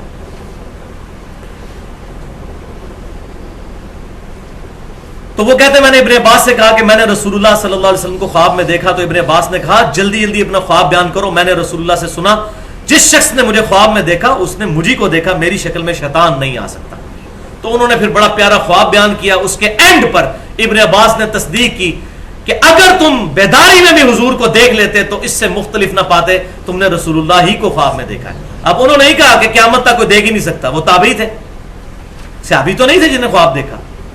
اس کا ترجمے میں بھی بعض لوگوں نے 2 نمبری کی، وہ صرف یہ ثابت کرنے کے لیے کہ حضور کی داڑھی بہت لمبی تھی، کیونکہ اس میں واضح موجود ہے کہ حضور کی داڑھی نحر تک تھی، سینے کے شروع والے حصے کی طرف. لیکن الحمدللہ اہل حق بھی موجود ہیں، اکثر اہل حقی ہیں جنہوں نے ترجمہ صحیح کیا. اس میں سے اہل حدیث علماء میں سے ایک بڑے عالم، چونکہ اہل حدیث کو یہ مسئلہ کڑوا لگتا ہے، میں انہی کے عالم کا حوالہ دیتا ہوں. دارالاسلام سے کتاب چھپی ہے آئینہ جمال نبوت، اس میں اہل حدیث کے بہت بڑے اس وقت ہم حافظ عبدالستار حماد صاحب کا ترجمہ انہوں نے چھاپا ہے دارالاسلام والوں نے، اور یہ خواب کا ترجمہ میں وہاں سے پڑھنے لگا ہوں. وہ کہتے ہیں، یزید الفارسی کہتے ہیں، اے ابن عباس میں نے خواب میں نبی صلی اللہ علیہ وسلم کو دیکھا. آپ صلی اللہ علیہ وسلم کا قد مبارک نہ بہت لمبا تھا نہ بہت چھوٹا بلکہ درمیانہ تھا. آپ صلی اللہ علیہ وسلم کا رنگ مبارک بہت سفید نہیں بلکہ گندمی نما سفید سرخ رنگ تھا. آپ صلی اللہ علیہ وسلم کے دانت مبارک انتہائی سفید اور خوبصورت تھے. آپ صلی اللہ علیہ وسلم کی آنکھیں سرمگی تھیں جیسے سرما لگا ہوا ہوتا ہے. آپ صلی اللہ علیہ وسلم کا چہرہ مبارک گول اور گوشت سے پر تھا، اور آپ صلی اللہ علیہ وسلم کی داڑھی مبارک انتہائی گھنی اور پورے چہرے پر پھیلی ہوئی تھی اور نحر تک تھی. نحر تک، سینے کے الفاظ ہی کوئی نہیں ہے، لیکن مولوی نے 2 نمبری کے سینہ بھرتی تھی. حضور کی اتنی لمبی داڑھی نہیں تھی، نحر تک تھی. یہ اونٹ کو سینے سے نہر کیا جاتا ہے یا یہاں سے کیا جاتا ہے نہر؟ یہ جہاں پر یہ ہلکا سا سمجھے کہ ٹرف بنا ہوا ہوتا ہے، یہاں پر یہ گلے والا آخری حصہ جہاں سے سینہ شروع ہوتا ہے، سینہ یہاں سے شروع ہو کے ناف تک جاتا ہے، یہ سینے کا ابتدائی حصہ. اور وہی انہوں نے ترجمہ کیا کہ آپ صلی اللہ علیہ وسلم کی داڑھی مبارک سینے کے شروع کے حصے پر، ابتدائی حصے پر پھیلی ہوئی تھی یہاں تک. اور یہ الحمدللہ مجھ پہ شرح صدر ہوا ہے. میں وہی بات کروں گا کہ اکثر علماء پریشان تھے کہ صحیح بخاری میں آتا ہے کہ عبداللہ بن عمر مٹھی کے بعد داڑھی کاٹ دیا کرتے تھے حج اور عمرے پر، اور ابو داؤد میں ہے کہ مطلقاً مٹھی کے بعد داڑھی کاٹا کرتے تھے. وہ والی جو حدیث ہے ذهب الظمأ وابتلت العروق وثبت الاجر انشاءاللہ، اسی میں موجود ہے کہ وہ تابعی کہتے ہیں کہ عبداللہ بن عمر یہ دعا بھی پڑھتے تھے اور مٹھی کے بعد داڑھی بھی کاٹا کرتے تھے. اور الموطا امام مالک میں ہے کہ صرف اس سال جس سال انہوں نے حج کرنا ہوتا تھا اس سال عبداللہ بن عمر رمضان سے حج تک داڑھی کو تھوڑا لمبا کر لیتے تھے تاکہ حج کے موقع پر داڑھی کاٹیں. تو یہ جو لوگ کہہ رہے ہیں داڑھی وہ حج کے موقع پہ کاٹتے تھے، وہ لمبی انہوں نے 3 مہینے پہلے کی ہوتی تھی، ان کی داڑھی مٹھی تھی. کیوں؟ کہ ان کا یہ ماننا تھا کہ حضور کی داڑھی چونکہ یہاں تک تھی میں اس سے لمبی نہیں کروں گا. جو صحیح بخاری میں 10 حدیثیں ہیں کہ ابن عمر اتنے متبع سنت تھے کہ حضور کے حج کے سفر کے دوران ان جگہوں پر رکا کرتے تھے جہاں حضور صلی اللہ علیہ وسلم رکا کرتے تھے. الحمدللہ. تو داڑھی پر میں نے کافی ڈیٹیل گفتگو کی ہے، داڑھی کی اہمیت اور اس کی مقدار اور اس کے صحیح احکام و مسائل پر مسئلہ نمبر 33 کے نام سے اہل سنت پاک .com پر وہاں ڈیٹیل کے ساتھ داڑھی پر گفتگو سنی جا سکتی ہے. صحیح خواب نمبر 5 سنن دارقطنی حدیث کی کتاب ہے. امام دارقطنی رحمۃ اللہ علیہ المتوفا 382 ہجری، شروع کے ائمہ محدثین میں سے ہیں. ان کی کتاب ہے سنن دارقطنی جس میں 4898 احادیث ہیں. اس میں انہوں نے نماز والے چیپٹر میں یہ خواب نقل فرمایا ہے، اور وہ کہتے ہیں کہ میں نے یہ خواب اپنے استاد سے خود سنا جنہوں نے یہ خواب دیکھا، اور ان کے استاد تبا تابعی تھے 4 صدی کے اندر. ان کا نام تھا امام ابو جعفر بن اسحاق، اور حدیث کا انٹرنیشنل نمبر ہے 1135، جلد 1 صفحہ 293. اور بریلوی مکتبہ فکر کے علماء نے بھی اس کا ترجمہ شائع کیا ہے، دیوبند نے بھی کیا ہے. بریلوی مکتبہ فکر کا جو ترجمہ ہے شبیر برادرز کا، اس میں اس کا نمبر ہے 1110. وہ ترجمہ آپ خود بھی پڑھ سکتے ہیں. نماز کے چیپٹر میں انہوں نے نقل کی احادیث کہ نبی صلی اللہ علیہ وسلم نماز کے شروع میں رفع الیدین کرتے تھے، رکوع میں جاتے وقت رفع الیدین کرتے تھے، اور رکوع سے اٹھ کر رفع الیدین کرتے تھے. یہ احادیث نقل کی. پھر کئی صحابہ کا نقل کیا کہ ان کا یہ عمل تھا. اس کے بعد وہ کہتے ہیں کہ ہمارے استاد نے، امام دارقطنی خود کہتے ہیں کہ میرے استاد نے جو ثقت تبا تابعی ہیں، انہوں نے مجھے خود یہ بات املا کروائی کہ پہلے میں بھی عراقیوں کے مذہب پر تھا، کوفی نجدیوں کے مذہب پر، یعنی میں رفع الیدین کرنے کا قائل نہیں تھا. پھر کہتے ہیں کہ ایک رات میں نے نبی صلی اللہ علیہ وسلم کو خواب میں دیکھا، اور آپ صلی اللہ علیہ وسلم کو میں نے اس حال میں پایا کہ آپ صلی اللہ علیہ وسلم نماز ادا فرما رہے تھے. میں نے دیکھا کہ آپ صلی اللہ علیہ وسلم نے نماز شروع کی تو اپنے دونوں ہاتھ کندھوں تک اٹھائے، جب رکوع میں جانے کا ارادہ کیا تو بھی دونوں کندھوں تک ہاتھوں کو اٹھایا، اور جب سمی اللہ لمن حمدہ ربنا لک الحمد کہا تو پھر دونوں کندھوں تک ہاتھوں کو اٹھایا، یعنی وہ تینوں رفع الیدین کیے۔ تو کہتے ہیں اس سے پہلے میں بھی عراقیوں کے مذہب پر تھا، یعنی رفع الیدین سوائے پہلے کہ کوئی رفع الیدین کوفی نجدیوں کی طرح میں نہیں مانتا تھا۔ یہ کوفی نجدی عراقی ہیں، مسئلہ نمبر 67 کے نام سے اس پہ میں نے 25 منٹ کی گفتگو کی ہے۔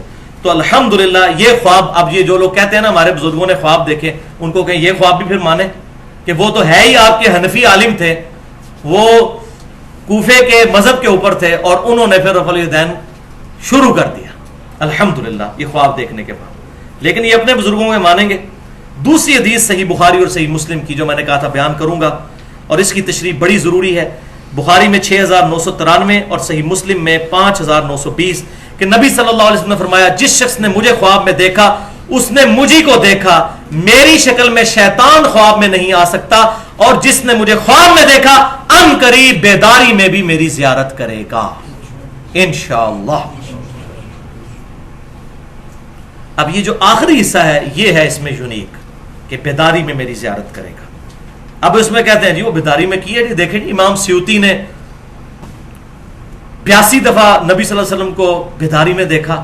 عبد الوہاب شرانی صاحب لکھتے ہیں المنن الکبریٰ میں کہ میں نے پوری صحیح بخاری مصر میں بیٹھ کے حضور سے خود پڑھی ہے، اور یہ 973 ہجری میں فوت ہوئے ہیں، حضور کی وفات کے 900 سال کے بعد کہہ رہے ہیں مجھے حضور صلی اللہ علیہ وسلم بخاری شریف پڑھاتے تھے، اور بخاری شریف اگر حضور سے پڑھی ہے تو اس میں تو موجود ہے کہ یہ سارا معاملات ختم ہو چکے ہیں، خواب کے علاوہ کوئی غیبی ذریعہ ہی نہیں ہے۔ اگر بخاری شریف واقعی حضور سے پڑھی ہوتی تو یہ معاملات اس طریقے سے ان کے عقیدے ہوتے عبد الوہاب شرانی کے اور سیوطی کے۔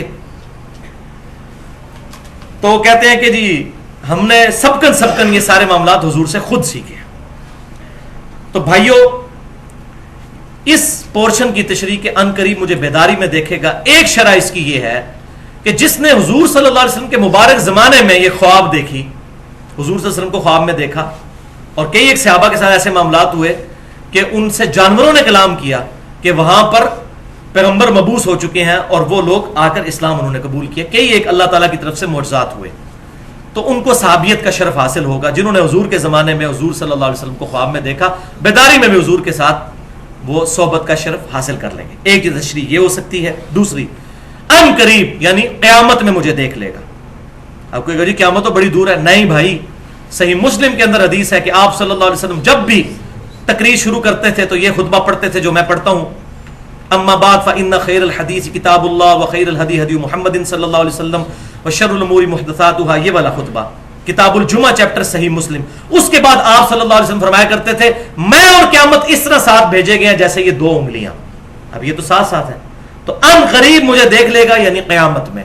حوض کوثر پہ انشاءاللہ زیارت ہوگی، پل صراط پہ زیارت ہوگی، میزان عمل پہ انشاءاللہ زیارت ہوگی، شفاعت بھی انشاءاللہ نصیب ہوگی انشاءاللہ۔ اب یہ عقیدہ اگر کوئی کہتا ہے جی وہ آپ صلی اللہ علیہ وسلم بیداری میں دنیا میں تشریف لے آتے ہیں، تو وہ میں نے پہلے بتا دیا سورۃ الانبیاء کی آیت نمبر 95 ہے کہ جو دنیا سے چلا گیا اب قیامت تک دنیا میں واپس نہیں آئے گا۔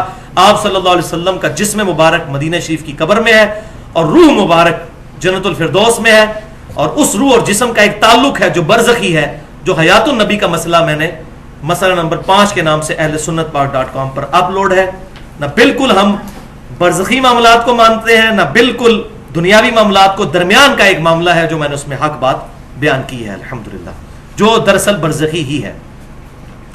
تو شیطان آپ صلی اللہ علیہ وسلم کی شکل تو اختیار نہیں کر سکتا، لیکن کسی اور شکل میں آ کے جھوٹ بول سکتا ہے کہ میں تمہارا پیغمبر ہوں، اور یہ میں اپنی طرف سے نہیں شرح کر رہا، اس پہ سارے لوگ متفق ہیں، بریلوی، دیوبندی، اہل حدیث، اہل تشیع، ان کی کتابوں میں بھی یہ بات لکھی ہوئی ہے۔ بلکہ بیداری میں غلام احمد قادیانی نے دعویٰ کر دیا تھا میں ذل محمد ہوں، کیا تھا نا دعویٰ، والعیاذ باللہ تعالی۔ مجھے کئی لوگ ملے ہیں جنہوں نے یہ بات کی جی ہم نے نبی صلی اللہ علیہ وسلم کو کلین شیو دیکھا ہے، اور ڈرتے ڈرتے خواب بیان کیا، تو میں نے ان کو کہا کہ آپ صلی اللہ علیہ وسلم کو نہیں دیکھا، آپ نے شیطان کو دیکھا ہے۔ وہ کہتے ہیں نہیں جی ہمیں خواب میں بتایا گیا، اب ان کو اس حدیث کی شرح نہیں آتی تھی۔ ایک تبلیغی جماعت کے بھائی ملے، بوڑھے، ریٹائرڈ ایئر فورس سے، مجھے کہنے لگے جی میں نے کئی سال پہلے آپ صلی اللہ علیہ وسلم کو خواب میں دیکھا تو میں پھر تبلیغی جماعت میں آ گیا۔ میں نے کہا جی آپ نے کیا دیکھا؟ تو کہنے لگے جی سفید داڑھی، سفید پگڑی، سفید کپڑے۔ وہی جو ہمارا ایک کنسیپٹ ہے. میں نے کہا انا للہ و انا الیہ راجعون. مجھے لگتا ہے آپ نے شیطان کو خواب میں دیکھا. وہ کہنے لگا جی حدیث ہے. میں نے کہا الحمدللہ حدیث تو ہم ماننے والے ہیں, لیکن اس میں ہے کہ میری شکل میں. تو بھائی بخاری اور مسلم کی متفق علیہ حدیث ہے.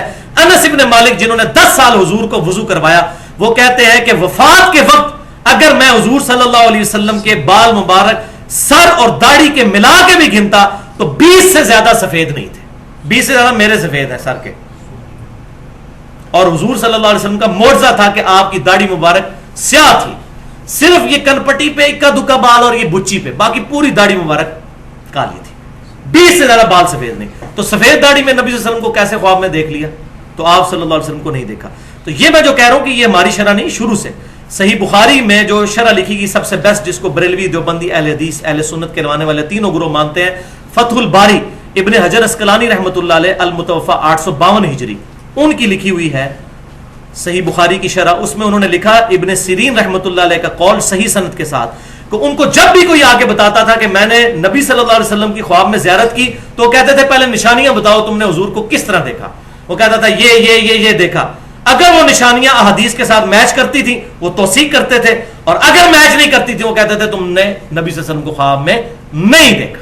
اور یہ امام حنیفہ کے استاد ہیں ابن سیرین المتوفى 110 ہجری, تابعی ہیں. تو یہ اکثر لوگ شیطانی خواب دیکھتے ہیں اور پھر بیان بھی کرتے ہیں. ایک خواب جو میں نے مسئلہ نمبر 71B میں شیطانی خواب بیان کیا تھا, کشف المحجوب میں موجود ہے. بریلوی اور دیوبندی دونوں ترجمہ اس کا چھاپ رہے ہیں. امام حنیفہ کے چیپٹر میں موجود ہے کہ امام حنیفہ رحمۃ اللہ علیہ کی طرف یہ جھوٹا خواب, شیطانی خواب منسوب کر دیا, کیونکہ ان کی کوئی کتاب نہیں جس سے ہم یہ پرکھ سکیں. امام حنیفہ کہتے ہیں میں نے خواب میں دیکھا کہ میں نبی صلی اللہ علیہ وسلم کی قبر مبارک کھود کے اس میں سے حضور کی ہڈیاں جمع کر رہا ہوں. ولیعوذ باللہ. یہ ہمیں کہتے ہیں یا تو نبی کا عقیدہ نہیں مانتے, یہ نہیں مانتے. آپ صلی اللہ علیہ وسلم کا جسم مبارک بالکل صحیح حالت میں موجود ہے. یہ مسلمانوں کا اجماعی عقیدہ ہے, اس پہ کئی احادیث موجود ہیں الحمدللہ. تو جی بعد میں ابن سیرین سے پوچھا, دیکھا ابن سیرین کو وہاں فٹ کیا انہوں نے, ان کو پتا تھا ابن سیرین جو ہے وہ ان کے استاد ہیں. وہی ابن سیرین سے کہا استاد جی میں نے خواب دیکھی ہے. تو تابعین نے کہا جی بیٹا پریشانی کی کوئی بات نہیں ہے, تم حضور کی سنتیں جمع کرو گے. پریشانی کی بات تو ہے بھائی, حضور کی سنتیں جمع کرنی تھی. تو اللہ تعالیٰ یہ خواب دکھاتا کہ وہ دیکھ رہے ہیں کہ حضور کے برتن سمیٹ رہے ہیں, آپ سے ان کے کپڑے مبارک اکٹھے کر رہے ہیں, آپ کی چیزیں جمع کی جاتی, ہڈیاں.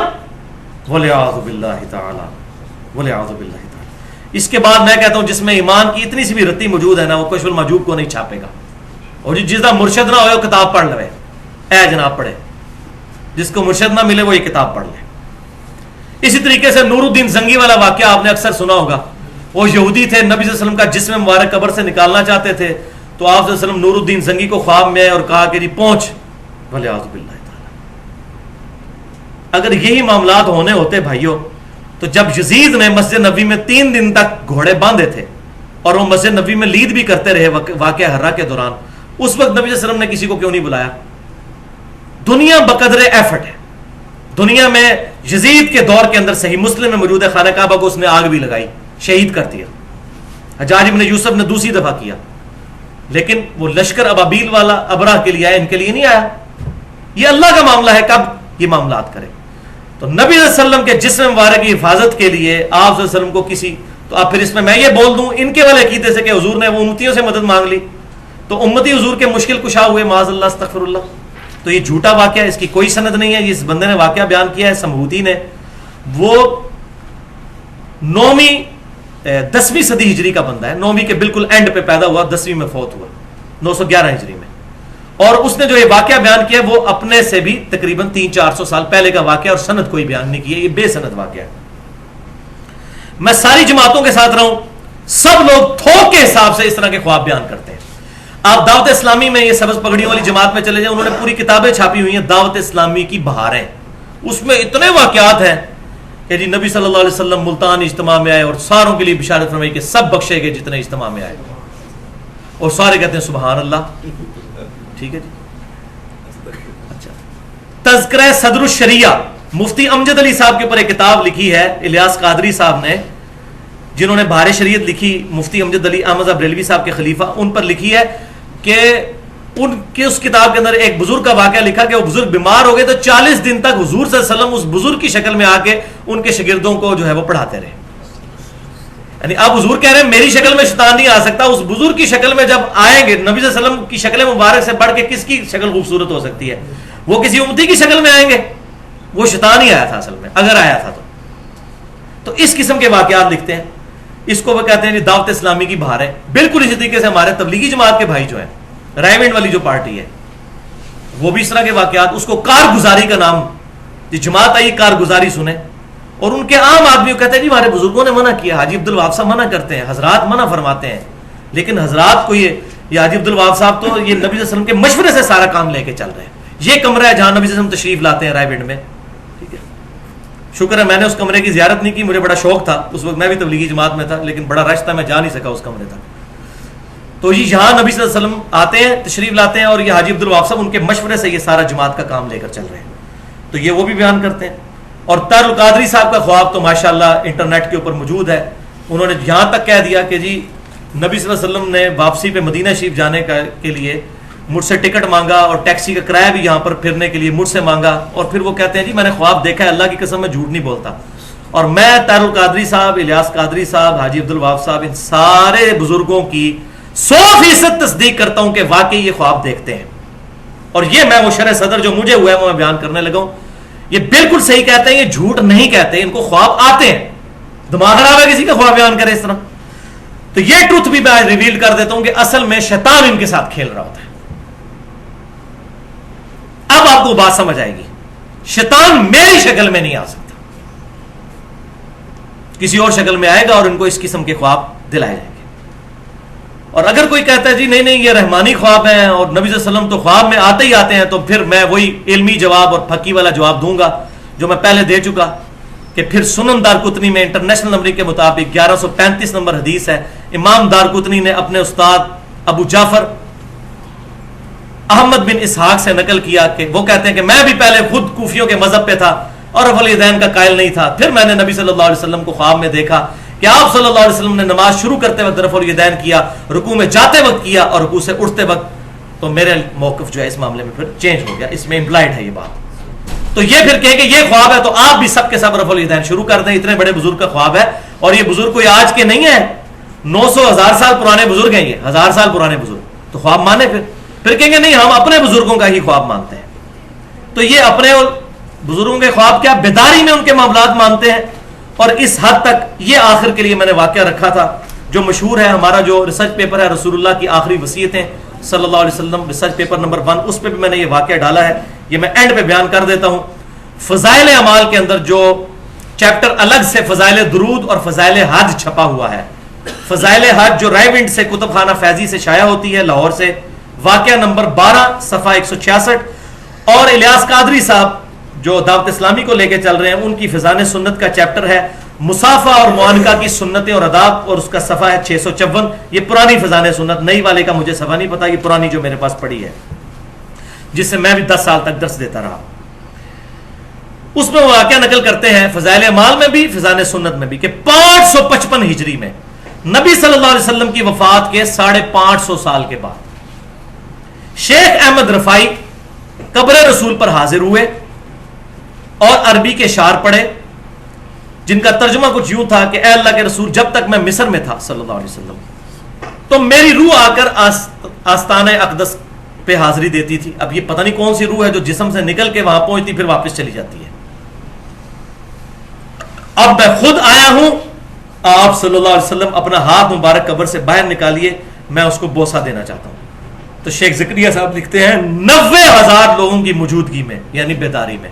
ہمارا تو خواب نہیں رفع الیدین والا ماننے کے لیے تیار، اپنا بیداری میں اپنے بزرگ کا 90,000 لوگوں کی موجودگی میں 555 ہجری میں شیخ احمد رفائی کے لیے معاذ اللہ استغفر اللہ، وہ کہتے ہیں نبی صلی اللہ علیہ وسلم نے اپنا ہاتھ مبارک قبر سے باہر نکالا، انہوں نے اس کو بوسہ دیا.